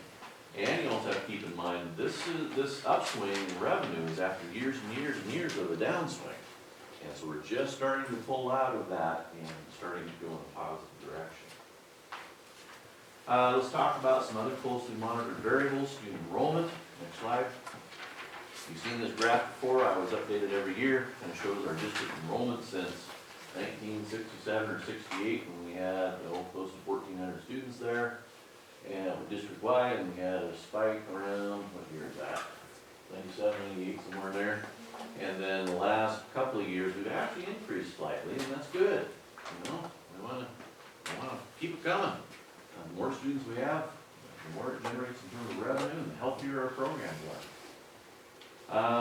There's a little bit of information on student enrollment and state revenue. I think we all are aware that every student generates dollars for us, and that's how the state funds schools statewide. Cash carryover. You've seen this graph before, or this chart before, this information before in terms of cash carryover. OSBA recommends maintaining a 5 to 8% cash carryover balance. The Government Finance Officers Association recommends 5 to 15%. And they pretty much all agree that if you're a smaller school district and the economic situation is more volatile, that you want to be on the higher end rather than lower end. And so you'll see Mr. Getty talk about the cash carryover and predicted ending balance later on in the budgeting process. There's just more information and stuff that was talked about. Next one is PERS.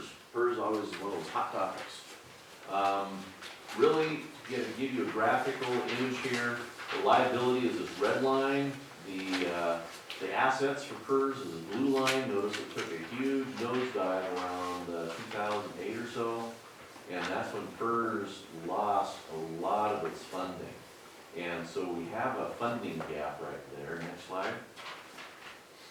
And that funding gap still exists. And if you think about, a scale. So you have a couple nuggets of gold, you put it on one side of the scale does this. Well, you put some weights on the other side to balance it out and figure out how much gold you got. Well, that's exactly the same thing in terms of PERS. On one side of the scale you have liabilities, the other side you have assets. Liabilities is interpreted in terms of benefits and expenses. Assets is your earnings and contributions. Now, I know it's political, it's controversial a little bit, but it is what it is. Benefits and expenses, there's a lot of things that are at a guaranteed 8% rate. And we all know that the economy does this. Well, with PERS, if there's a guaranteed 8% rate, and your earnings, because it's a bad stock market here, go down, what do you have to do to make up, to maintain the balance? You have to increase your contributions, don't you? Where do these contributions come from? Employers, school districts. And so that's why we've seen such a huge impact of the amount of our budget that has had to go to PERS just to cover our existing liabilities. Next slide. and gives you an idea. What I want you to do on your sheet is, see where it says current? Scratch that out. I didn't catch that until after we went to print. What current means is 2012-13. So in place of current, right, 2012-13. I apologize for that. That's it's Jesse's fault. So, you know, last year in 2012-13, that was our PERS rates. You can see where we're at 13-15, and it's adjusted on a biennial basis. And you can see what the increase was in terms of our PERS rates. Here's what it means in terms of PERS costs. For this year, we had to increase our PERS budget line by about $253,000. These are estimates. And for 14-15, it's only increased just slightly, again, estimates. And so the good news is, on the second half of the biennium, we're not talking about a huge increase. We basically are just staying status quo in terms of what we've already budgeted for this year. It does interpret, you know, over the biennium, a considerable amount of dollars per student. But it is what it is. It is the retirement system. That is our obligations, and it does have a budgetary impact for us. So let's talk about strategic budget planning. You can see a lot more details about this as Mr. Getty and building principals takes us all of us through the budget. We're trying to build back infrastructure. Yeah, you saw how many staff that we've lost over a few years. You saw the approximate amount of dollars we've lost in our budget. Lots of annual payroll. But at the same time, the district has made a conscious decision to considerably sacrifice facilities, maintenance, transportation, to try and do the best job we can to preserve programming and the existing staffing. But you know what? There's only so long we can do that. It has caught up to us. That is a short-term solution. And so, if I was to summarize this budget as you see in front of you, that we're presenting to you tonight and the next budget meeting, is to try and build back infrastructure, because we've lost so much infrastructure. I briefly talked about the textbook adoption. I consider that infrastructure. That's the essence of what we do. We've got to give those teachers adequate resources in the classroom, and particularly with language arts and reading. You know, I'm an old math teacher. I would love to say math is number one, but I can't. I've got to say reading is number one.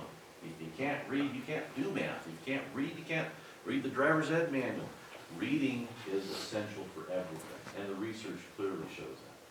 So that's why we're so passionate about that textbook adoption. We really appreciate the board's support on that. Facilities, you're not going to see that $3.2 million in the budget, but I think it's important that we recognize that we've identified already $3.2 million in facilities improvements that we've got to fix in our district, because we have old, aging buildings. How many people knew about 3 weekends ago we replaced the entire main water line to DMS North Wing? Anybody see the trencher out there? Probably not, because Mr. Tater was a master at that. He came in on the weekend, they dug the trench, they replaced the pipe, they covered it up. The only thing that you will see as you drive past, you'll see, where the grass has been disturbed. We're replacing stuff like that all the time. It's not about putting paint on the walls or replacing a doorknob on the door. We're replacing infrastructure, and it costs a lot of money. And that's a huge amount, especially when we're talking about an overall budget of only $10.2 million. $3.2 million in facilities improvements, that's a lot of stuff. You're going to see some build back in transportation, which we've really sacrificed. District capacity, man, I got to tell you, our state reporting, our obligations just at the district level have just gone through the roof. Cafeteria, because of the healthy kids program, there's been a huge cost to our cafeteria program. But we've got a lot of hungry kids, and that's important for their physical development. Also, energy efficiency. We're always trying to look at energy efficiency. As you've seen, we've completed a lot of projects with energy efficiency, including even the lighting in here. We're saving 20 to 30% on our electricity bills because of it. On the horizon, there's a lot of certified staff and classified staff positions. Some of it's based upon strategic analysis, like I mentioned library services earlier. You know, we want that librarian to come in, do an analysis, and make some recommendations before we look at additional staffing or additional resources for librarian. There's also some additional safety-related infrastructure that we're looking at, such as the intercom systems at the elementary level, or we're wanting to upgrade our phone systems because they won't manufacture the parts anymore. Our local phone guys are hoarding old systems and putting the parts in a closet for when we need them. It's that bad. And so there's a lot of things on the horizon we're working on. The board has already approved a facilities and mechanical coordinator position. I'm calling it, and this is my opinion, you can just say it's Gallagher's opinion, I'm calling it a net zero position. Because the main impetus is bus mechanic. We had AutoWorks that sold here about a month or so ago. We used to use AutoWorks and Maxis for our bus maintenance. AutoWorks no longer does any bus mechanicking. Maxis doesn't want to do the full job, and so we said, we're going to have to hire our own bus mechanic, and so we did. And also we've attached to it a lot of the facilities pieces. There's a lot of stuff that Mr. Getty has been doing as part of the business manager job duties that we've got to take off his plate that have been added, such as integrated pest management, asbestos, water samples, a lot of different things. We're wanting this guy to try and pick up that also, as well as help out with district maintenance. We're down to 1.5 district maintenance people. We can't keep up with our work orders. We used to have 3 just a couple of years ago. It's becoming a serious issue, and I get a lot of complaints about that, but it is what it is. We only have 1.5 guys. So this position has been approved, and the board did approve Mr. John Roberts as our guy last night. He is a well-certified ASE mechanic. Also, we've talked about the flow-through dollars. Also, in terms of capacity, the board has approved a district receptionist position. I want people to realize this just wasn't done overnight. We've been looking at a lot of things for about 1.5 years in terms of efficiencies, and we have had a serious capacity requirement issue. We've lost out even just this year on grant opportunities because we do not have the capacity to even pursue those. And so I'm seeing this as a position that I think there'll be a lot of monetary benefit to this position. Next slide. So in kind of a nutshell, that's kind of the budget message. The details are coming later on, and we're going to be trying to post a lot more stuff to our district website on budget updates and budget information. And we'll move on from there. Any questions?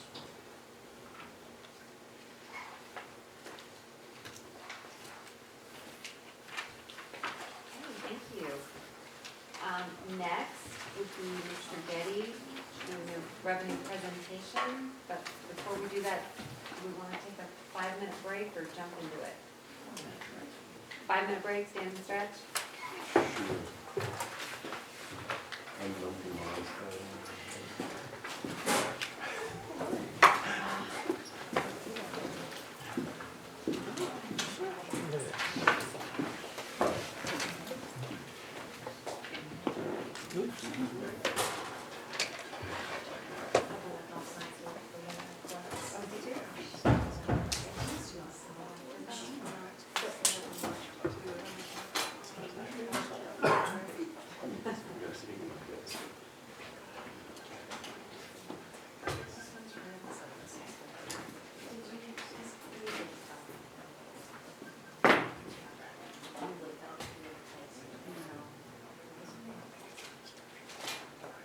About education, you've been looking for 30 years. You just have to wait for the budget meeting around here. Exactly. So you tell me there's a test? Right, exactly. I'm keeping up. Are you? It's actually a lot of flashbacks, like we talked about before, both my parents were school teachers, and I was every committee imaginable, so I got dragged to a lot of them when I was a kid. So it's a lot of memories of 4J school district, and sitting through these things and kicking and screaming. business. Yeah, Is freedom. no, it's fascinating. I'm trying to absorb as much as I can. It's been an interesting month. Shaking as many hands as I can and trying to absorb all the things.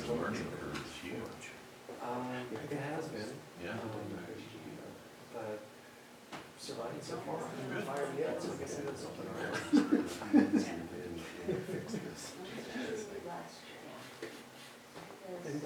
And it's nice that people are starting to come on with all the video content too. This week, actually this morning, I've done more from Fairburn to come into the office. I had done, this past weekend I had a big gun show. And prior to that, I had done, I had a display so I put a video in there with him talking about it. Documented said, we had so many people come to us at the show saying that they found out about the show because of the video. And that they came in from out of town, people from hours away to see us though. They come in here to attend the show, they had more people than they ever had.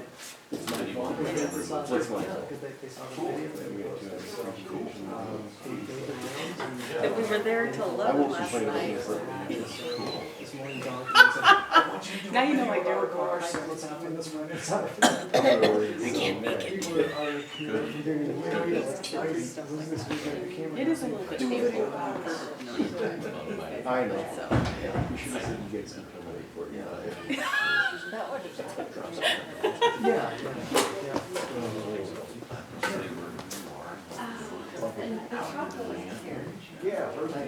It's over the middle school building. Well, last year, the cafeteria here provided it. I was the year provided something, so I'm not writing. Sorry. Mr. Danny probably has some sugar free everything on it, so there is responsibility.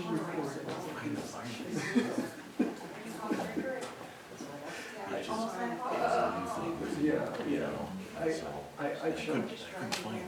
Right, well, no, I really just a couple blocks away, so I went to get snacked, but I didn't get a chance to go home yet, so I figured I'd get something. I know exactly what you're thinking. They'll be used to it's to make me laugh, so. Well, I appreciate it. No, I understood, I thought it was funny. That Susan was sitting there outside, so she thought it was funny. Our way long, don't forget I got to touch the bus.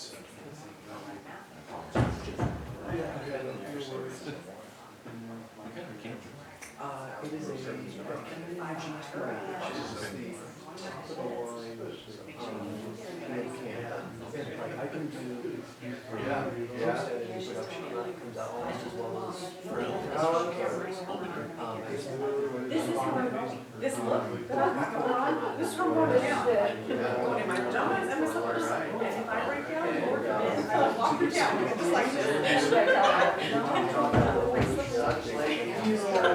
Well, luckily my parents live in town, that's why I was thinking if I break down, my dad can come and save me. Yeah. So I can walk around town. I was running a sports website at the time, and it's called campusaddict.com. And so I was traveling all up and down the West Coast, and sitting in interviews with former college students, tell their stories. So I got like the lighting, the screen, the I got it. face of the speakers. But I hope pretty good, because I've been meeting with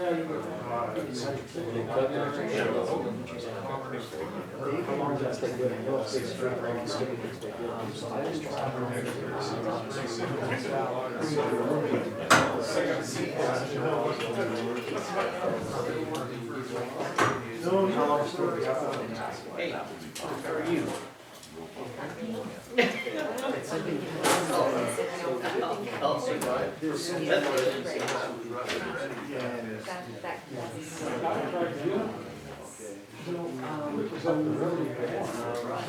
out there, out by the man, he's like reacting to what's in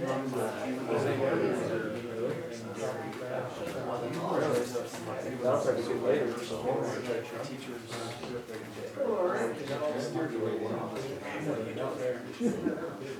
It's up past. When I understood yeah, running the work is check them out. Making it out. Yeah, okay.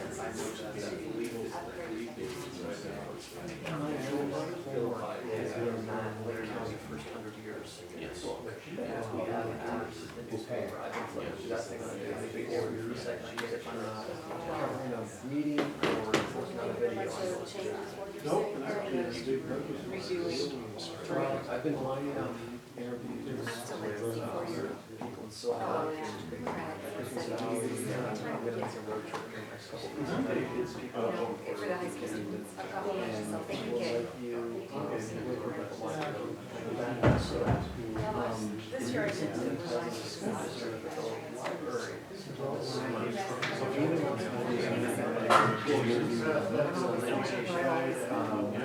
which, I've worked in some graph,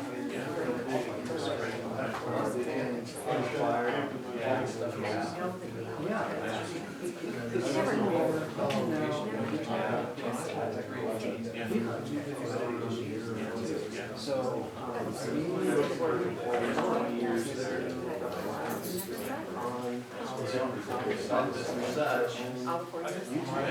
Yeah.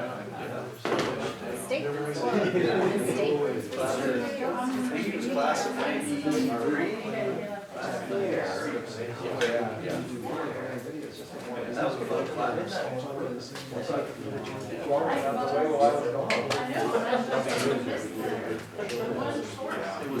I took this meeting and I was interviewing, I just click on this fast and I was right, and that video was just.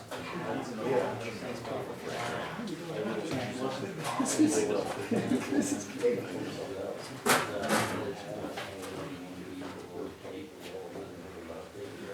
Do you have any relation to the Liedtkes in Redmond?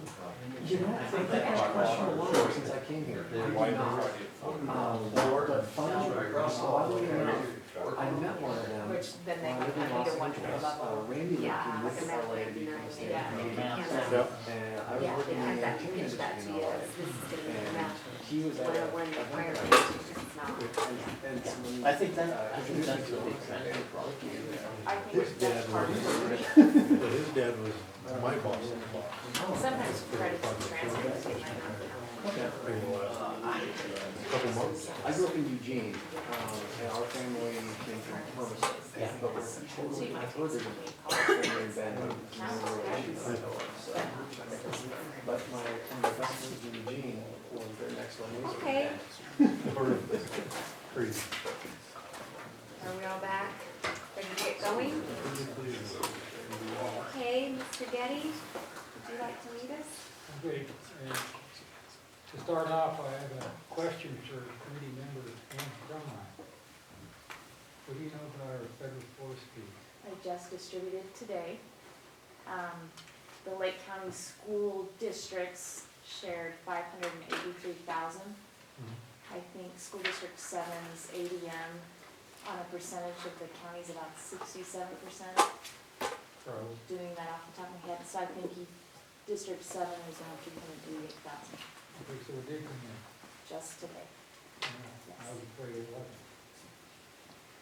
No, I mean, that, $385,000 that if it didn't come in, we probably wouldn't see until the end of the next legislative session.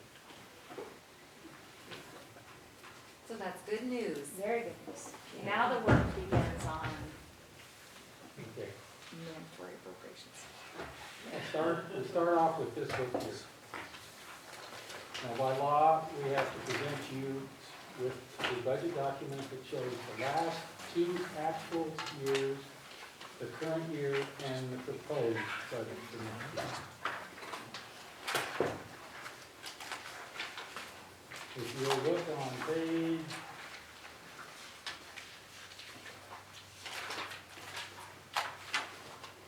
17, first page back, first year.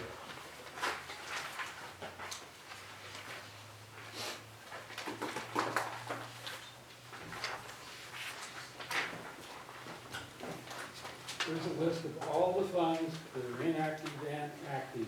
I developed a budget for for 22 different funds this year, of which 21 will be adopted because Fund 294 was taken over by the ESD, which was talked to you about earlier. It's under the county consortium right now. Okay, and then if you the next 2 pages past that, it gives you a description, a detailed description of what each fund function is. And then if you turn to the second yellow page, revenue, on the back side, you'll still see the same thing, special revenue funds list there. Now on this page, you'll see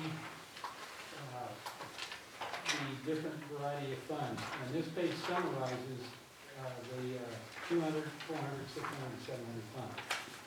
We're only going to deal tonight with Fund 100, the general fund.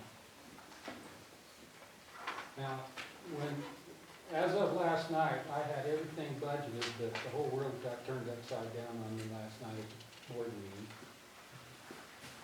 And plus the fact that today I reworked my revenue for next year. So I want you to cross out that $8,429,221.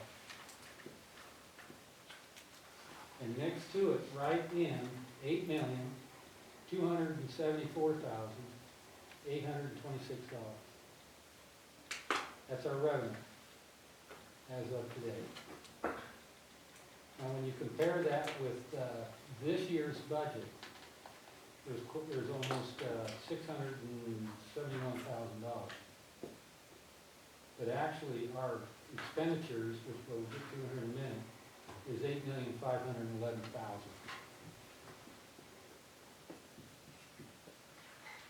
The difference between the 2 years now is about $753,000.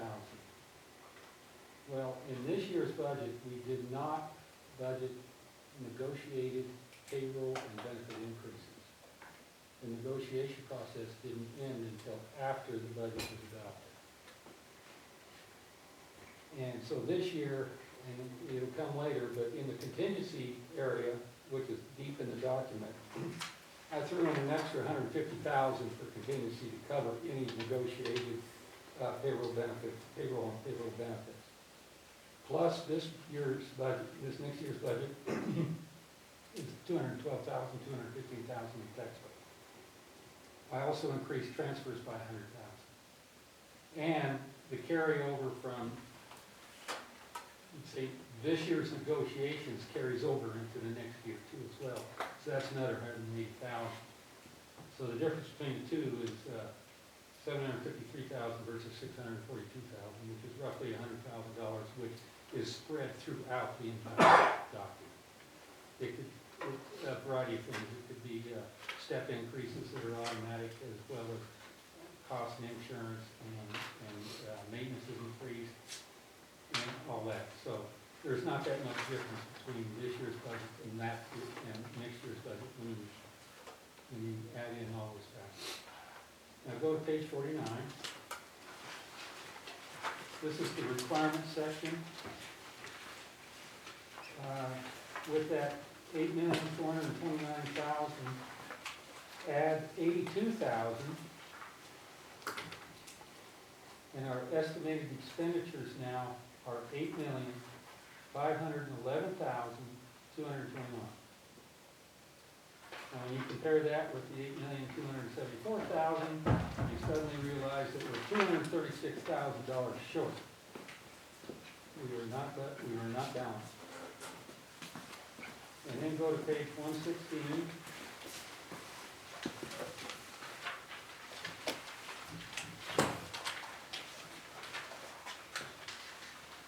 And this is budget requirements for Fund 100. Add $82,000 to that same number, $8,429,000, add $82,000. And you will have $8,511,221.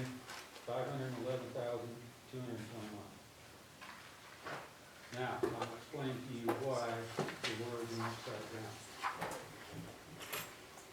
You've got a separate handout. It's called interfund transfer.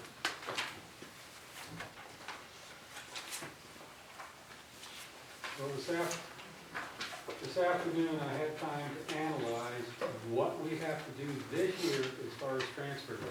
Because we have several funds that are gonna end up in a deficit position if we do not make these transfers. So in other words, what you're looking at right there is in June, the board is gonna have to make these transfers, or we're gonna be in serious trouble with the state with, our athletic fund being $100,000 in debt, our Fund 450 maintenance reserve being $116,000 in debt. Our cafeteria is gonna be in debt no matter what, but at least it will only be $30,000 or $40,000.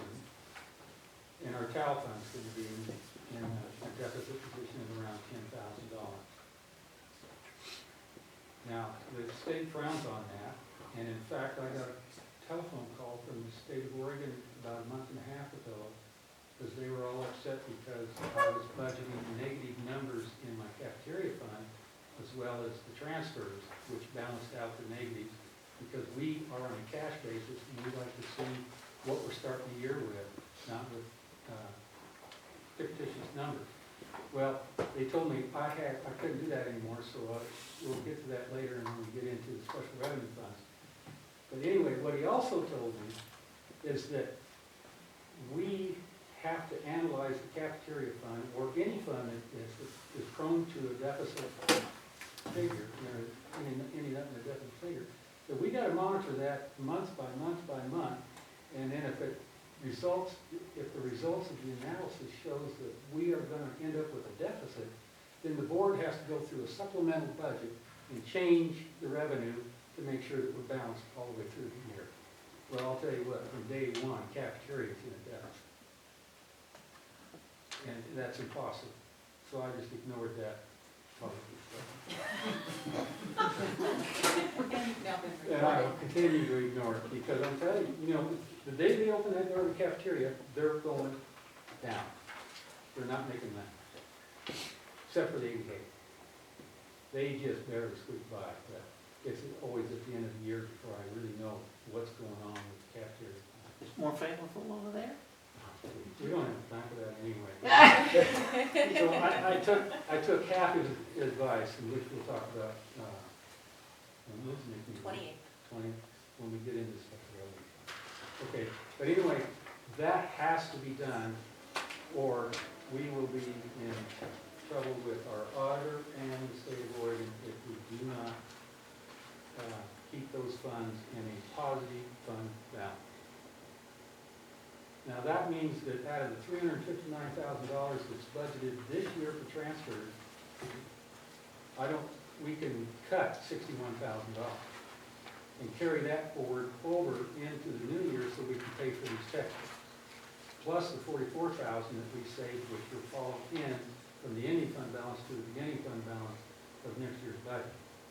So there's over $100,000 that we will be able to use to pay for the additional cost of the textbooks. But we still have to make that $298,000. So, on the second page, you will have the estimated revenue and expenditure summary report that's marked with minimum transfer. So in other words, this is the same report the board had last month. And it had a rosier picture to it, but it has changed.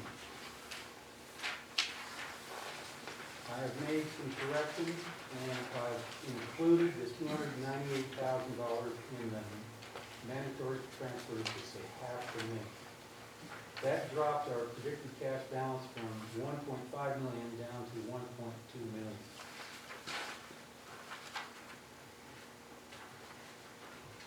And then the third page is estimate number 2. What do you have that in here? Or estimate number 3. Where's estimate number 3? Next page. Next page. No, in this document, I thought we did this one. The only thing I have is expenditures and revenues and this is. That's in the end. So that's number 3. Yeah, that's where we can stop year too, wasn't it? They all have What? your South Coast printout. Hmm? All I have is your South Coast printout and this document Okay. You gave to the board last night. Is this Yeah, the that same was one? that was number two. So if you have Okay. estimate number two, just rip it up, whatever. If you find an estimate number two, don't even look at it. Because when I generated that for the board yesterday, I have not had the time to work out the revenue for this year under the heading fiscal year 13-14. Those numbers were not accurate. So this afternoon, I'm reworking, and I added in the additional $311,000 or whatever it was for school sport times. That was a big surprise to us this year. And as you can see, I'm estimating, if you follow that current year estimated total all the way down to the bottom, you'll see a tan color. And that is my estimated expenditures, which comes off this other report that your other, on the second page, that comes out of there. And as you can see, this is a double check for me. I do two different reports. And I'm estimating the ending fund balance at $1,259,000, but the second page report says it's going to be $1,257,000, so that's pretty darn close. So I'm pretty confident now that our beginning fund balance for next year is going to be around $1,257,000. Now, if you look down below that red and white number, you'll see a red number highlighted in yellow, and that's the expenditures of $8,511,221, which puts us $236,395 short of balancing fund balance.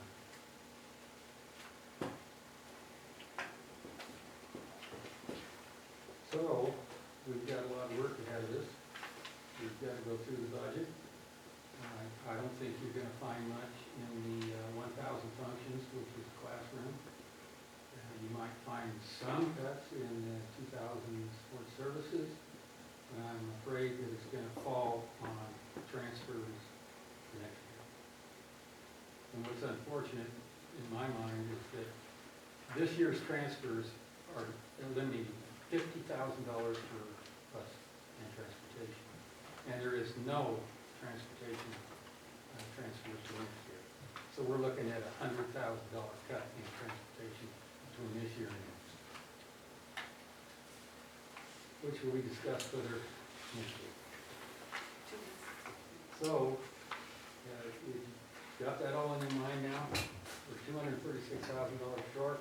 We're going to go through the 1,000 functions, which is our classrooms, and that will be discussed using this. Generally, there's not much in here to cut. Most of the increases we're looking at are either negotiated payroll and benefit increases and textbooks. The rest of it is, in my mind, probably pretty sparse when it comes to classroom supplies. So we can let Will Cahill go through his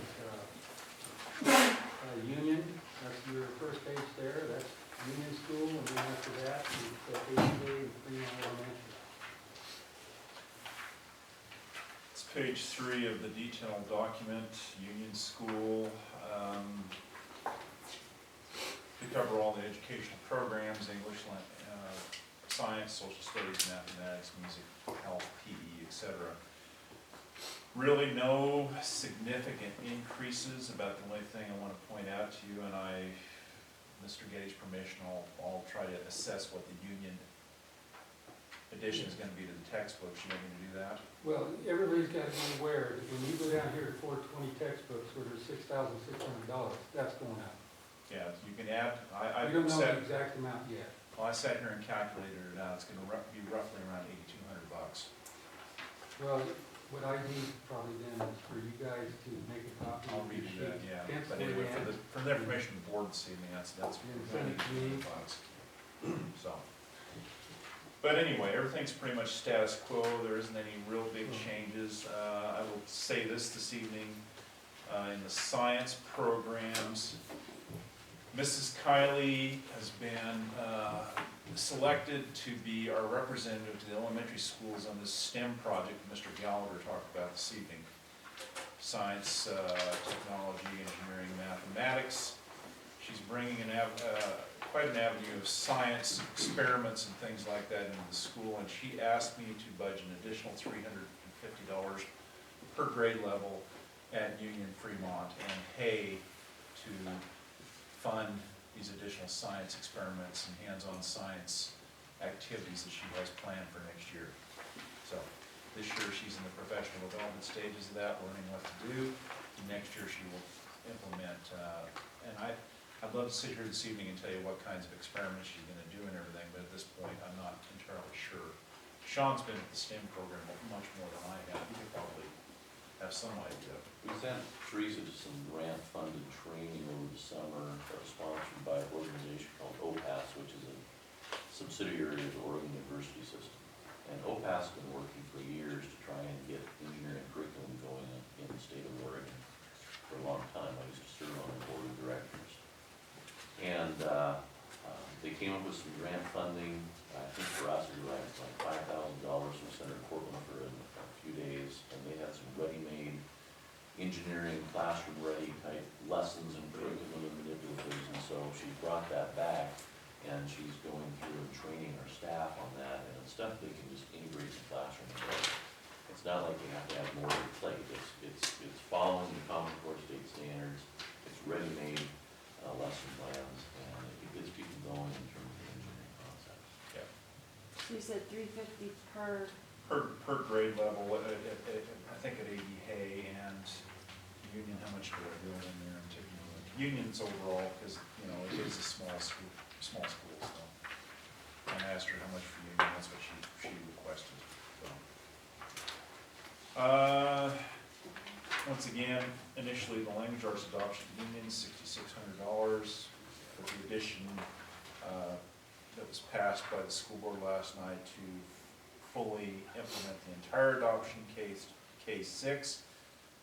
You know, next week you'll see an additional $8,200 added to that $6,600 figure. Okay. An additional $8,200? An additional $8,200, yeah. So the total is $8,200, it's gonna be, Add $8,200 to $6,600. Wow. That's your total. so $14,800? Yeah. Next page, be page 4 of your document, we go to it.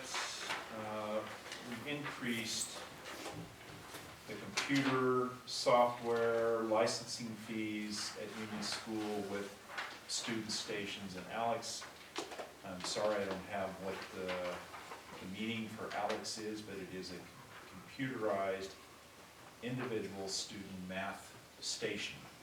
Mrs. Warner can, if she's working with one grade level, she can put the other grade level on these computer stations. They do mathematic problems, and then the program analyzes each student in each area of mathematics, whether it be fractions, whether it be decimals, whatever.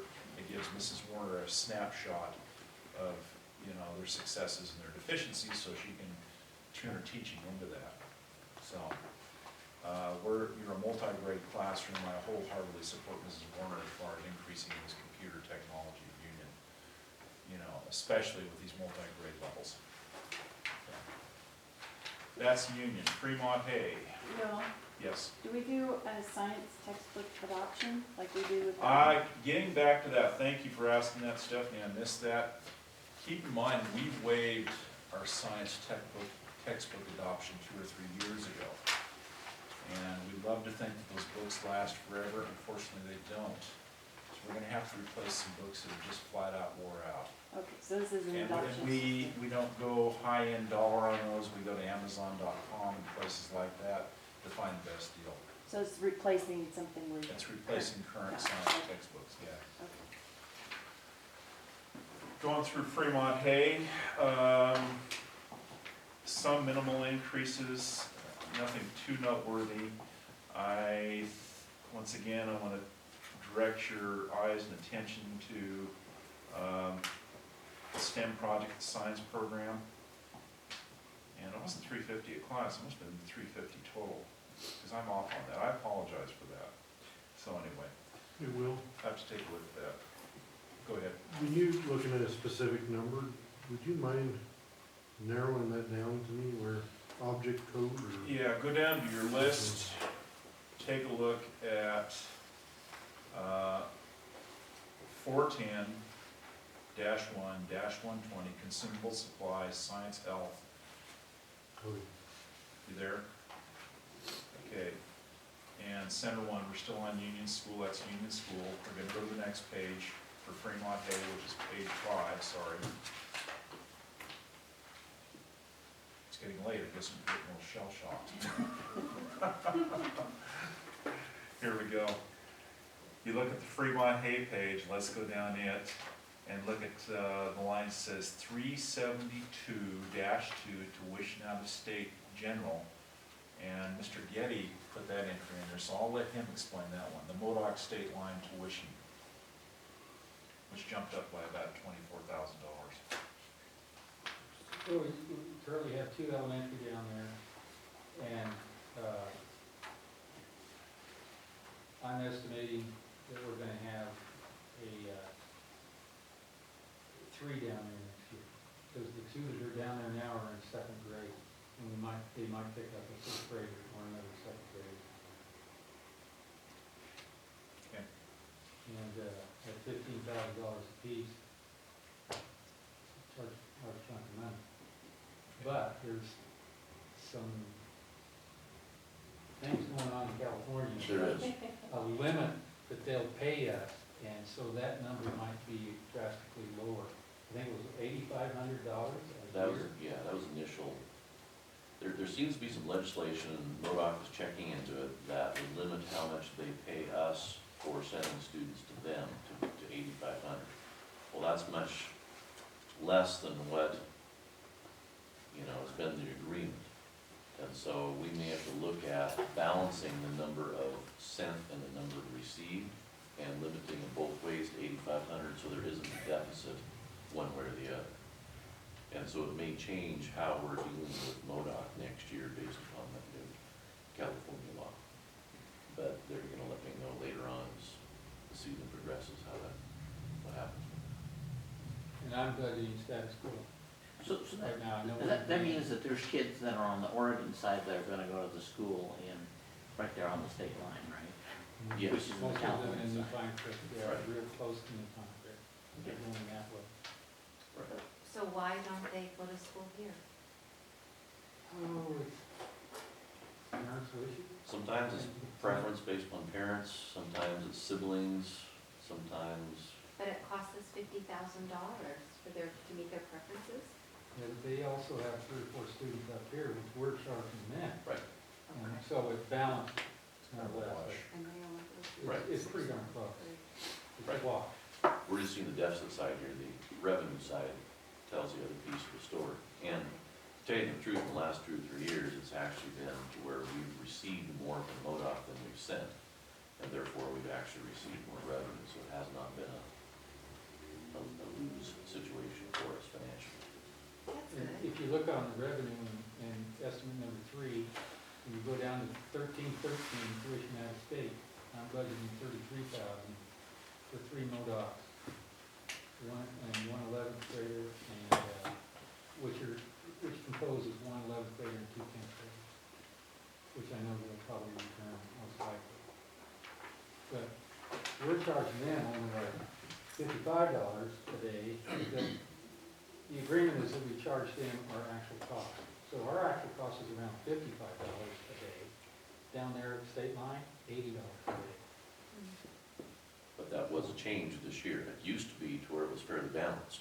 Yeah. They're like within $2 or $3 per day of what we were charging, and so suddenly they just boosted up. So we have some negotiations to do with MODOC this next year, and we'll see how that works out. But we're gonna have to do something to where it's more of a balanced situation.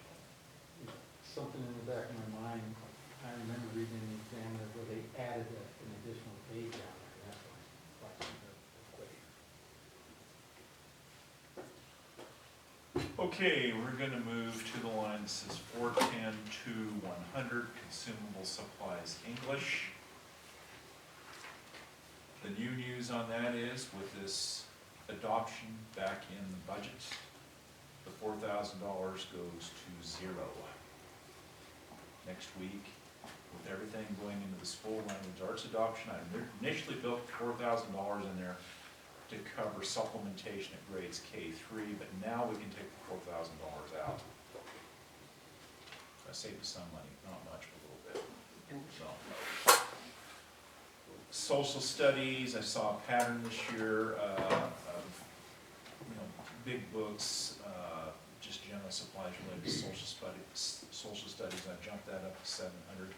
Here's the science thing I was talking about. I looked at the union thing there for a minute, wrong page, but there's your jump in the science budget right there. Went from 700 to 2,200. Art, not too much of a change there. Music, not too much of a change there. Math, cost of math supplies actually went down, so I saved another $2,000, around $2,000 right there. PE went up a little bit. I'm just following the pattern of last year. The cost of all the equipment related to PE, so it went up by about 200. Okay, here's the sticker shock that Sean talked about. We were sitting here, discussing this. In the next budget, you're going to see an additional $73,000 added to that $56,000 for Fremont A textbooks. So you add that to the union school amount, roughly $81,200. As Mike said, that's $82,000 in additional textbook expenditures that went into this budget this evening. And that's what you will see next time. That amount will be added into the current budgeted figure of $56,000. How many iPads can we buy for $129,000? Well, $210,000. What's that again? How many iPads can we buy for $210,000? Well, that's a good thought, because as we looked at the one-to-one iPad program, I've been kind of doing a cost analysis, monitoring it. I've been using the more than $100,000 figure for the textbook cycle. Now with this updated information, it's going to close that gap even more. Yeah, But there's still a lot of things we have to work through to get there. But financially, the good news is I think it's closing that gap, and it's going to look a lot more attractive as we move forward with that. But are the textbooks available for the iPad? Not everything is usually available for an iPad. Actually, Apple has an agreement with the major textbook companies right now, and they are following the state standard trend, so there's some things in place. But that is one of those questions that we still need to flesh out. I agree. If you're a textbook company, you better jump on that. They want to be pushing up first. And that's, again, that's why I wanted to attend with a team of people and look at and ask all these questions, from technical, finance to curriculum to, let's let them figure out all the ups and downs and rounds. And we'll see how it turns out in the end. Didn't we needed a server too, didn't we? Yeah, and that's part of the expense, and that is part of the challenge for us, is because of our remote location. Evan and I were looking at calculations, and these are figures that are probably 8-9 months old, so it may have changed by now. But if you were to implement a one-to-one iPad program at the secondary level alone, 7 through 12, it would cost us around $80,000 to $85,000 per year just in increased broadband service. And so there are additional costs behind that you have to look at. There's also some routers and equipment we would have to add to our network that would be able to handle that throughput. But again, those are figures 8-9 months old, and as we know with technology, things change. Is that E-ratable? Pardon me? Is that E-ratable? Yes, that would be E-ratable. So that's not the that's not the net cost then? Right. That is the upfront cost, and you get Right. E-rate later on. Right. So you still budget for it in that capacity. Yeah, you're right. There's a lot of E-rate pieces of that will kick in. Okay, we're going to jump to page 6.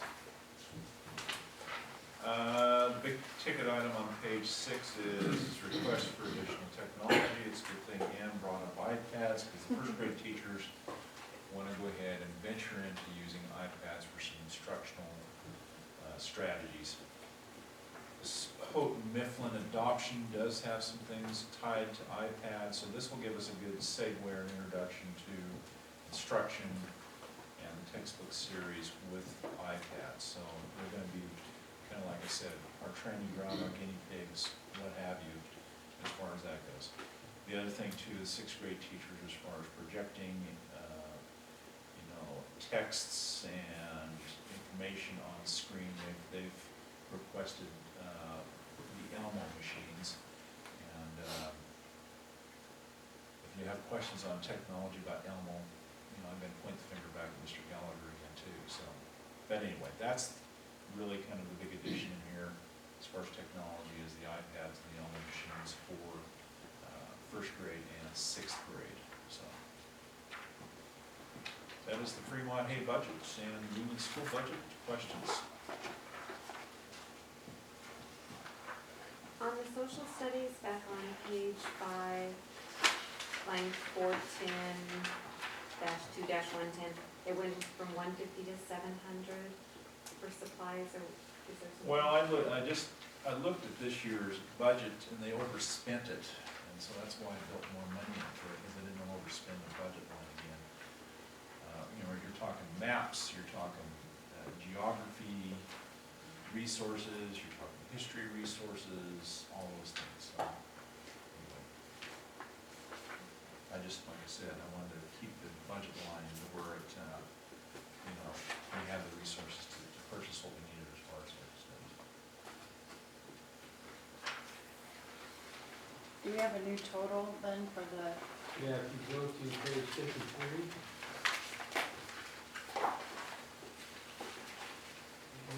The total for 11-11 for both Union and Fremont Hay is $1,710,546.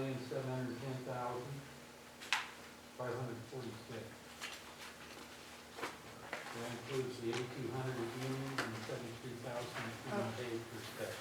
this? Yeah, that's it. Oh, What was that figure in mind, or was it wrong tagger? 1,710,546.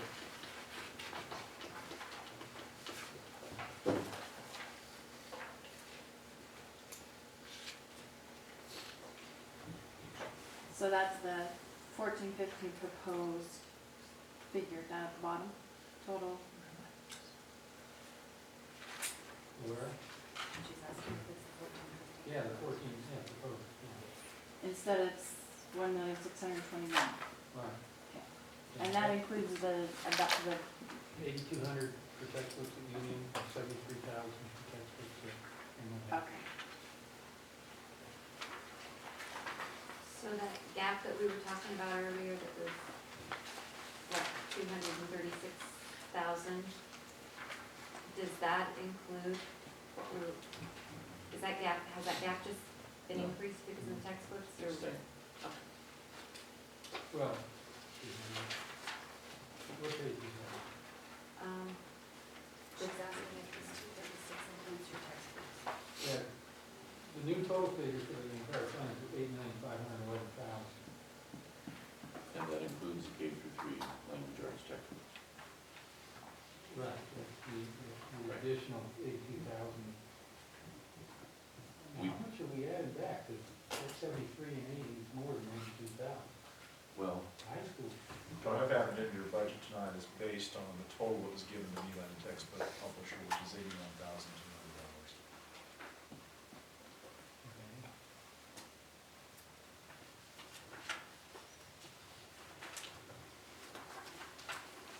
So it's 81,200. $80,200. yeah, So that's the total, so that's not in addition to the 66,000. And not in addition to, otherwise.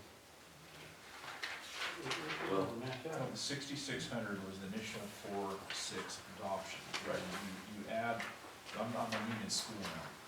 Right. I'm on back on the union school page. Right. The union portion of adoption, the K3 that we added in last night, the cost of that's gonna be $8,200, added to the $6,600 for the figure. Well, that's 14,100. Yeah. Right. And then page, Fremont hay page on the language arts adoption building. Once again, initially, when we built this budget, it was $56,000 for grades 4 through 6. After the approval of the board last night, that K3 adoption for Fremont is going to be $73,000 in addition to that $56,000. Which pays the 129. So the difference there, the 8,200 and the 73,000 is your approximate $81,000 figure, Yeah. Additional. Yeah. Additional. 81,200. which you captured in that 236,000. Yeah. Okay, and on, what did I say, page 53?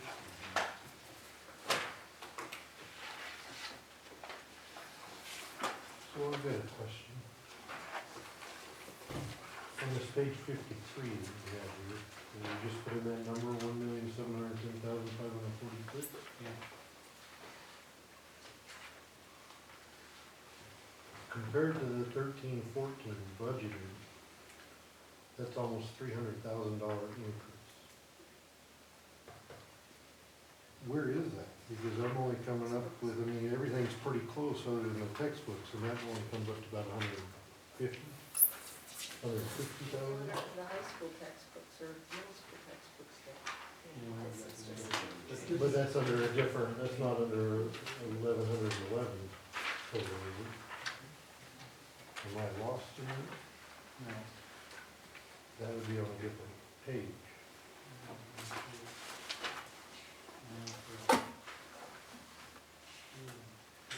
Did it include the step increases and all of that, or people just?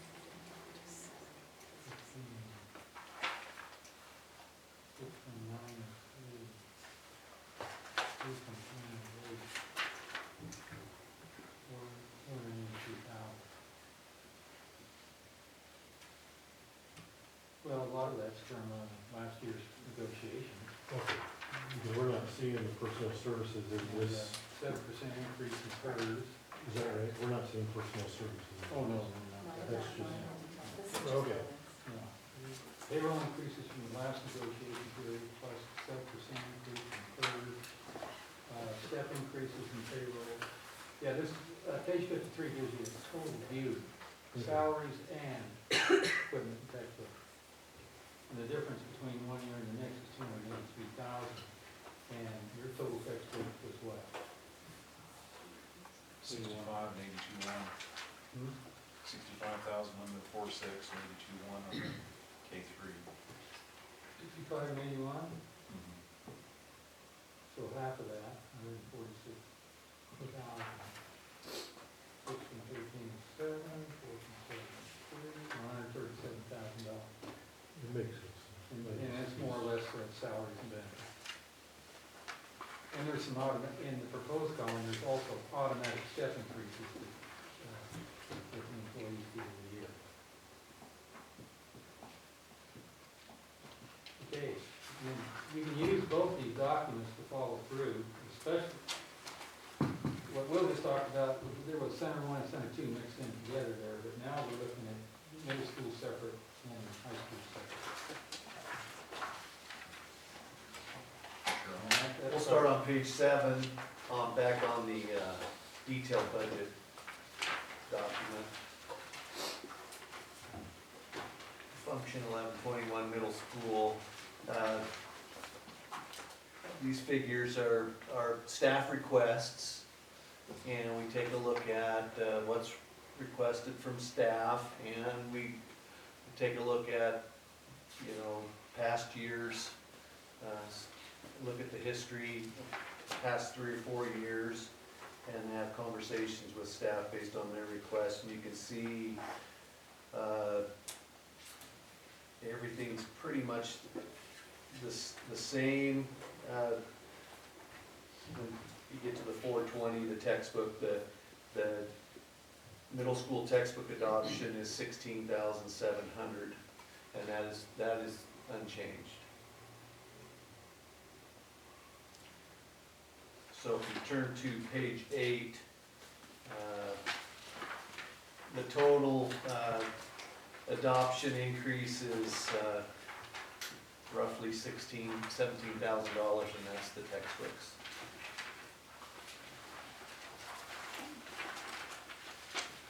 Page 9 begins the high school, and once again, looking through the staff request, very similar to the previous year. Moving to page 10, we have the MODOC tuition, which Mike explained. Then we go to the 420, the 37,300 for the textbook adoption, which is accurate there. It does not need to be changed. So going to page 12 and finally on 13, your jump is the 36 to 86 is roughly $40,000. So $37,000, $38,000 reflects your English language textbooks, which means we're well within what the staff budgeted for last year, about a $3,000 increase. Do we always supply graphing calculators? I thought we Nope, that's new. bought those this year. That was a request from Mr. Louie. That's something that I felt was needed. That should only purchase maybe 9. Yeah, calculators at 10, cost. I think you put in for 10. tops.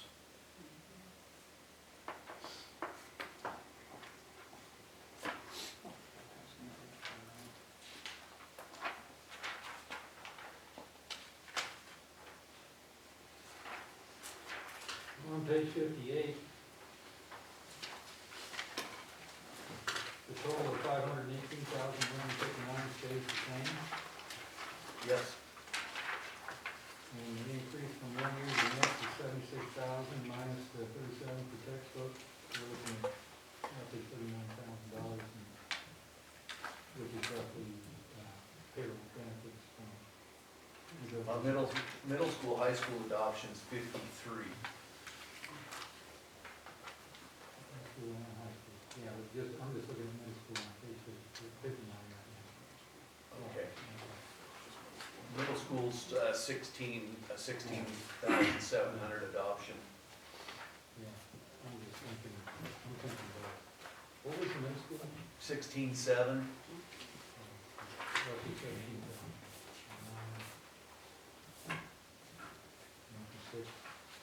59,000.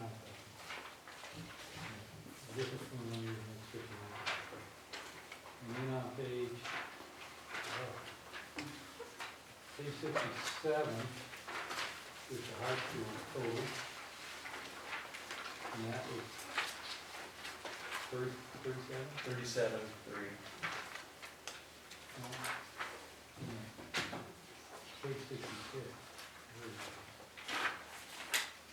161. 34,000. And textbooks was 37.3. You actually cut your budget this year. About $2,700. It's pretty frugal. Our teachers are pretty thrifty over here.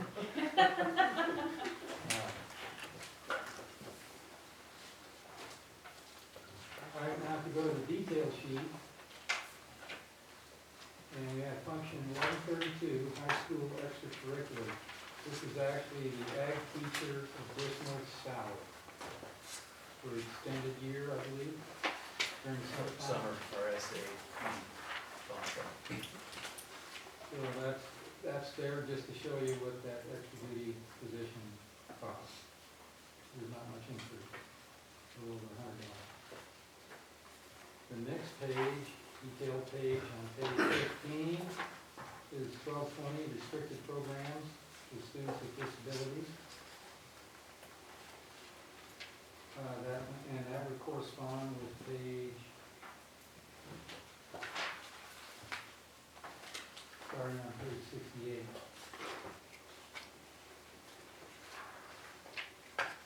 The total program proposed for next year is $104,000 compared to $98,000 for this year. And this is broken down by center. There's center 2 and center 4, and essentially what it is special ed. And it's part of our maintenance of effort that we have to maintain every year. And then the next page, what is that, on page 16, is function 1250, which is less restrictive programs for students with disabilities.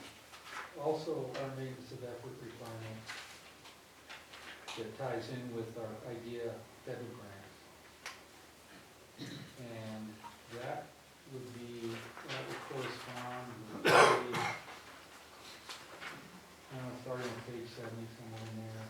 And the total for this function is $194,000 compared to $178,000 for last year. And there's just really not much in there as far as expenditures go for classroom supplies. I noticed it on page 15, we went from 1,000 to 4,000 for RTI, which was explained pretty thoroughly earlier. Well, actually, I'm going to explain that real quick. When you do a language arts adoption, it's across the entire elementary. Special ed is affected, Title I is affected, English language learner is affected, so all those, you're going to see increases in all those programs as we go through this budget, because they're involved in this language arts adoption too. So it's going to have materials from these publishers that are unique to their programs. And unique to interventions. And interventions and, serving the RTI program and also supporting the new adoption too. So. We are high-end and expensive this year at the elementary on the adoption, but the good news is next year is foreign language, and of course, we don't have a foreign language program, so next year our adoption will be 0. So we'll make up for it there a little bit. So. We're recording this conversation, by the way.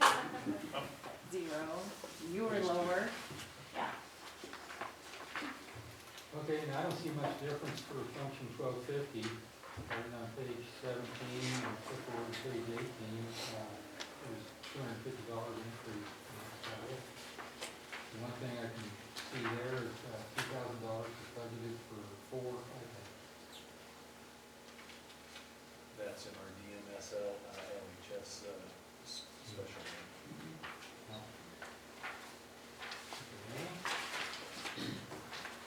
And then on page 19 is the detailed sheets. We have function 1291, English language learner, ELL program. I'm pretty sure Mr. Gallagher explained to you what kind of effort we're faced with when it comes to ELL. And so there does have to be some expenditures made.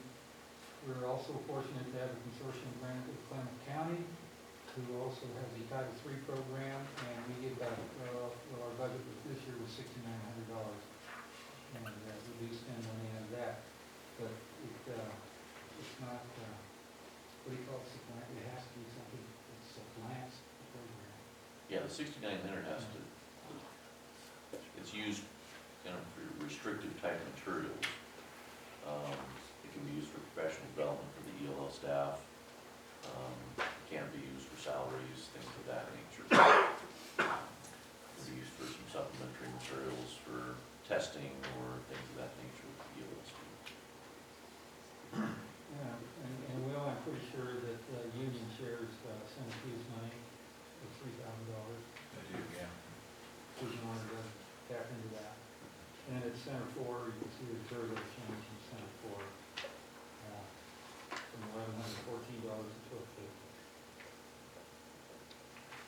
$1,250.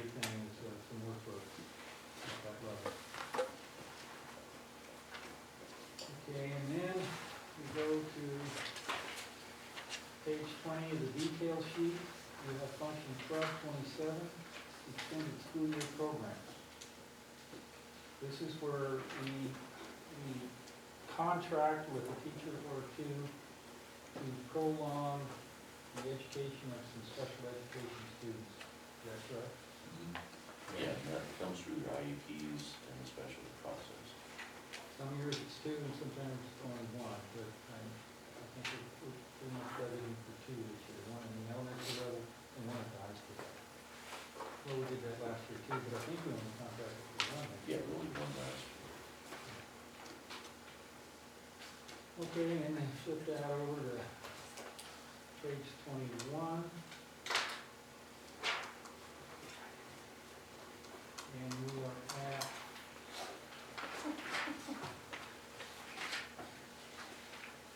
in the big book, on page 74, and details page 21.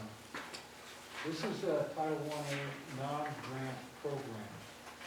Now, the reason we have to do this now is because Title I grants are being shrinking over the years. And then we're at the point now to where the grant covers our program, but I'm afraid that in future years, and we've anticipated this, that there won't be enough grant money to maintain the employees we have right now in the Title I program. And there's either gonna have to be budget modifications in the grant, or, in other words, a reduction in personnel, or we're gonna, this fund here, Fund 100, is going to have to absorb one of those positions. So the federal government's getting stingy with their grants, and it's been like that for the last several years. Same goes with our special education grants, they're shrinking. I first started at the elementary, the Title I grant paid for 2 full-time teachers, 3 aides, all professional development, and all supplies related to that program. Today, it's down to 1 teacher, 3 aides, and that's what the entire chunk of money goes to. There's no more professional development, there's no more supplies, those things have rolled over into School District 7. So that's how much the grant shrunk over the years. So essentially, our Title I grant pays the salaries and benefits of the employees, and that's it, that's all it can afford. Oh, and another thing was thrown into it way back when too, was summer school. Yeah, we We used to have summer school, and we That's lost gone. that too, because of the shrinkage of this grant. Have the costs gone up though also? Well, sure, you know, I mean, the cost of the cost of an employee goes up every year, but the grant comes down, and now we're meeting. We're just about right here, where the grant's just a little bit above. A little bit above less. A little above the cost. Right. Yeah. Less services, I should finish that sentence. Yeah.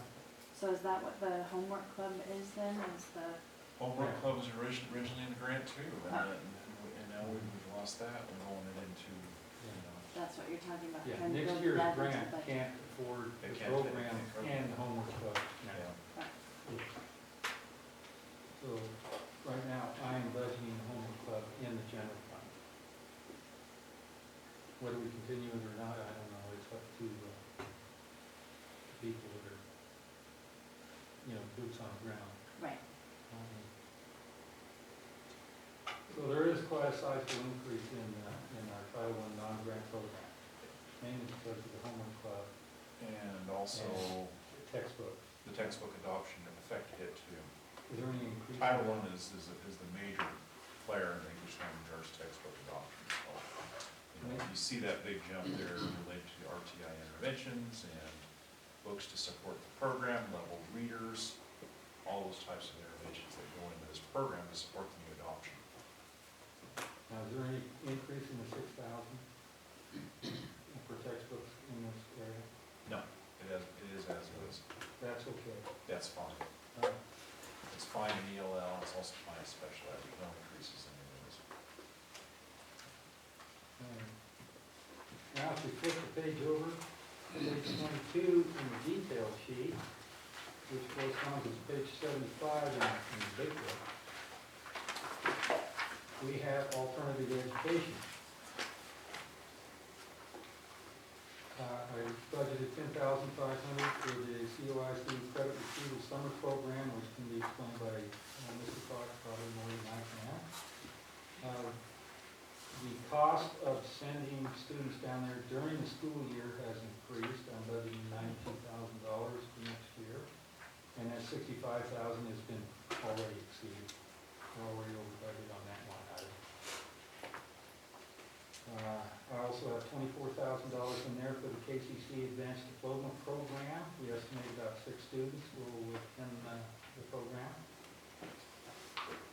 Keep in mind that'll be offset by a median collect for the students. Yeah, okay. And then the event license, I'm familiar with that. Someone like to explain that one. That's our license. We have 8 licenses for our credit retrieval. It's an online opportunity for kids that have failed a class that can use that. It has a teacher support online. You have a teacher that helps, so you can be in you could look in our study skills class that would have 20 kids in there working on different things. 3 could be on an Adventa working on a math credit retrieval with a teacher support, as well as our teacher, Mrs. Lee. So it's been a pretty good program for us. That's changed. This is our first year in Adventa. We've typically used Odyssey. I think we're seeing a little better success with the Adventa. Didn't that used to be Play-Doh? Yeah. Okay, now on page 76 of the big book, you can see that there's quite a jump. That's mainly due because of the cost of COIC and KCC. The KCC would be offset, with the other stuff, with revenue from the state. 6 times 3,500 would be, what? Well, that's 18,000, another 3, 21,000. 21,000, roughly. That's from the state. And then we also get local revenue too, so the actual revenue for per student is over $6,000. So it's a wash when it comes to KCC. Do we ever collect any money from students that go to COIC? Or that's something the state mandates we provide? Actually, it's not a state mandated program.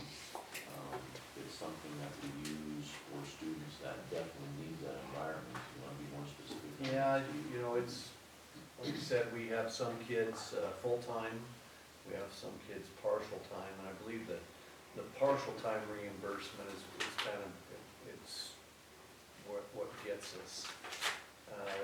We follow that pretty closely. With the semester we saw we were over budget, and we actually pulled some of those part-time kids back and put them in our study skills classes. So it's credit retrieval, at risk, and those are our we refer kids. Yeah. They just can't go.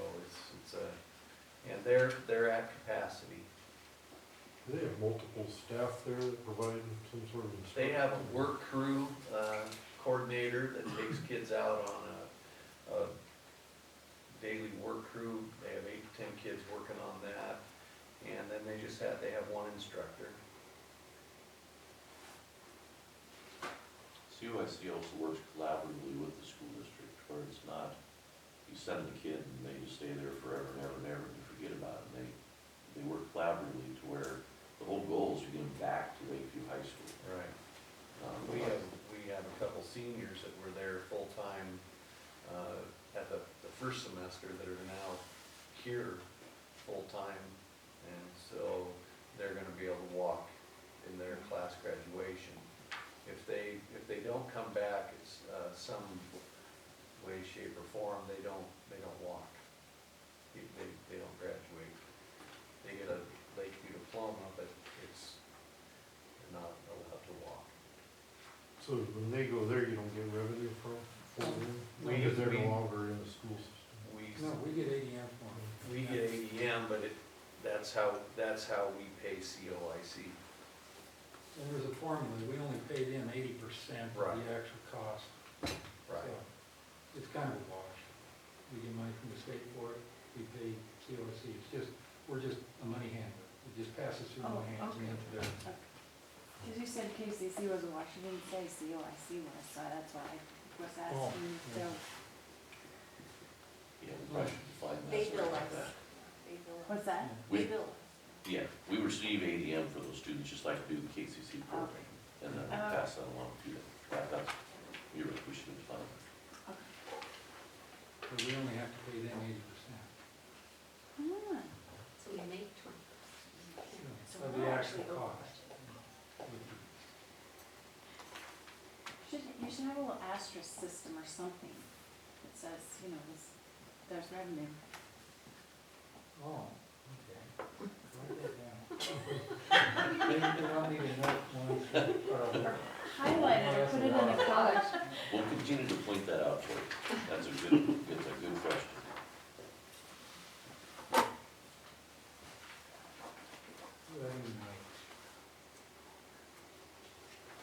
Okay, any other questions on our alternative education program?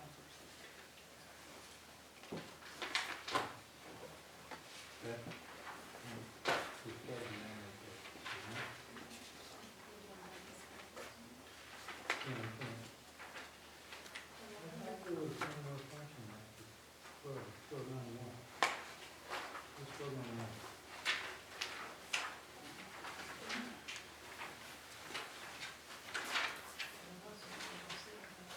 Did we talk about that earlier? The trace that must-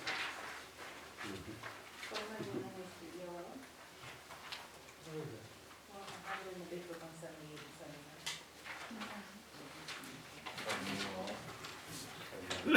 Yeah, it's just out of order, like, we We talked talked about about it. that. Is it? Yeah, page 19. We already covered it. Yeah, So it got out of play. yeah, we got it, that's. I'll make a note of that too. Yeah, we did, Put that's a it. star on that one. I'll put an asterisk on that one. All right. Ran that whole page, it's weird, because it's 1291 on one side and 1227 on the other. Yeah.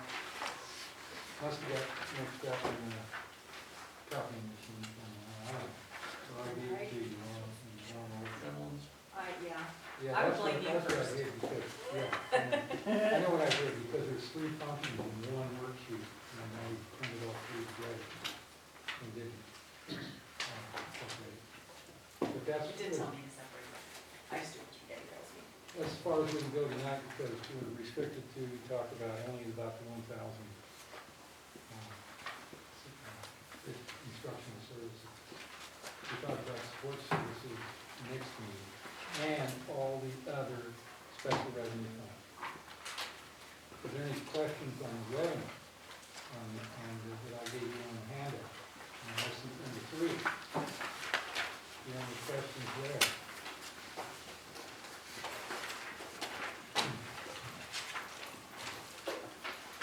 I might point out that under the heading fiscal year 14-15, estimated budget, revenue for next year, if you go down, you'll see a light green highlighted number, an area. That is state school support, option 3101. I always have to keep in mind that even though we get a certain amount from the state, we have to, by law, pass $3,000 over into the cafeteria, and they call that lunch match fund. So that comes out of the school support. Plus, I have to remember to tell myself, am I going to end up owing the state back because we're being overpaid this year? We got overpaid last year by $67,000. Right now, at this point in time, we're being overpaid by $25,000. So that's where I took the total 3101. We're actually going to be $3,887,000. But I got to subtract the cafeteria lunch match of $3,000. We're being overpaid $25,000 this year, and by law, $46,000 is bus depreciation, and that cannot be used for anything but transportation purposes.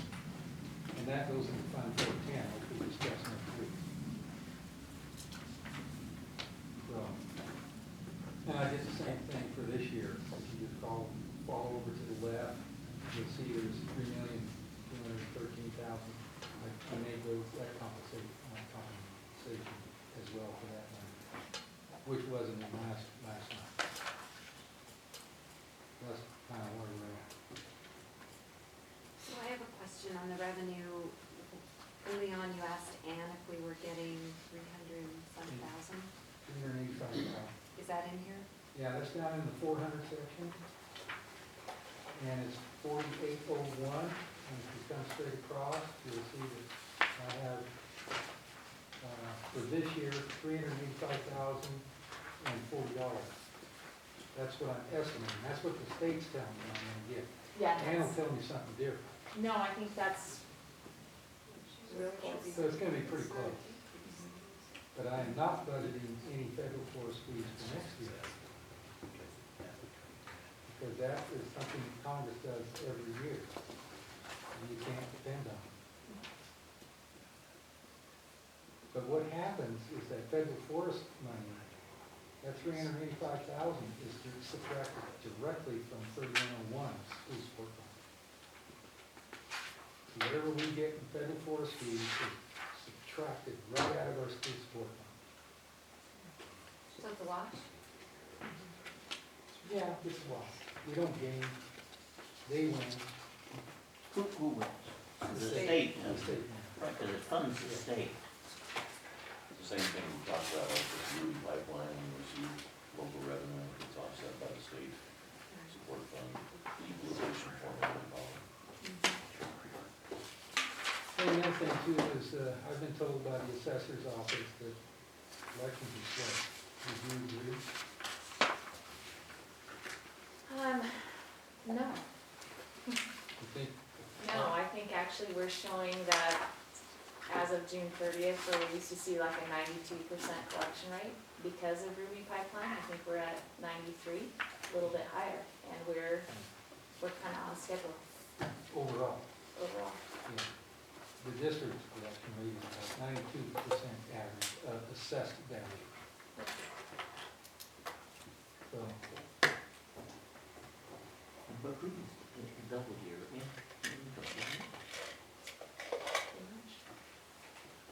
that's another thing too, tax collections are subtracted directly from our school support. We start off with over $6 million, and by the time they add up all our local revenue, like taxes, common school fund, county school fund, and federal forest fee, it knocks it down half. We start with $6 million, go down to $3 million.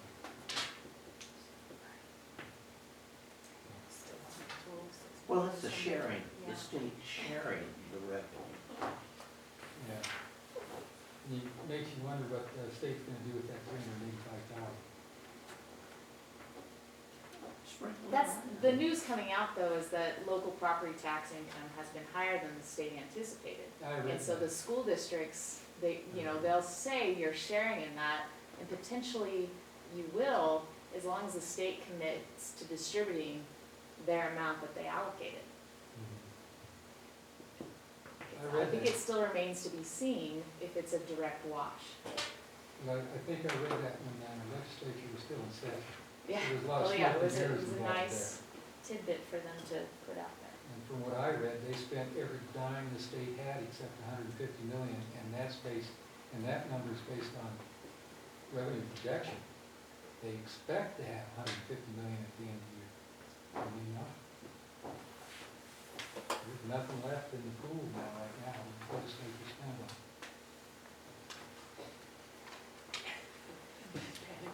Yeah. They drained every fund they could find. Supposed to be bringing hope to the masses. Yes. With this negativity. Yeah, The hope is that we do have an increase in revenue. Mike and I will continue working on the budget. We'll try and present something a little more balanced possibly at the next budget meeting. And I keep reminding people that this is a process. And the process is just from its early stages. We just kind of get the overview tonight, and the details are forthcoming, and we'll get there. Keep your fingers crossed and hope it rains man, right? So, as far as our materials go, do we, take all these home with us and bring them back in a couple weeks? You can do whichever you like. If you need them, I'll bring them back for you. If you take them with you, I'll bring some extras in case you forget them, but probably the best time would be to bring them back. Does everyone like this process? Because I will say that we worked a little bit at trying to make it a little easier for you. Was it any easier tonight or just as difficult as always? It's The one thing you guys asked for was the fund descriptions, and those are in there, so hopefully that helps explain what Mr. Yeah. Getty is talking about as he's going through it, because some of you are not as familiar with the school as others, so. But yes, if you need them, bring them back. I'll comment and say the details being one section and the numbers being the other. I think is working side by side. Good. Yeah, 'cause most of your detail sheets do not have the salary and benefit in it. But the big book, yeah. Okay, if there's nothing else, shall we adjourn? Motion to adjourn? Yeah. All right. Third, fourth, fifth, sixth, seventh. Yeah. So our next meeting, Monday, April 28th at 7 o'clock right here. 2 weeks. Thanks, everybody.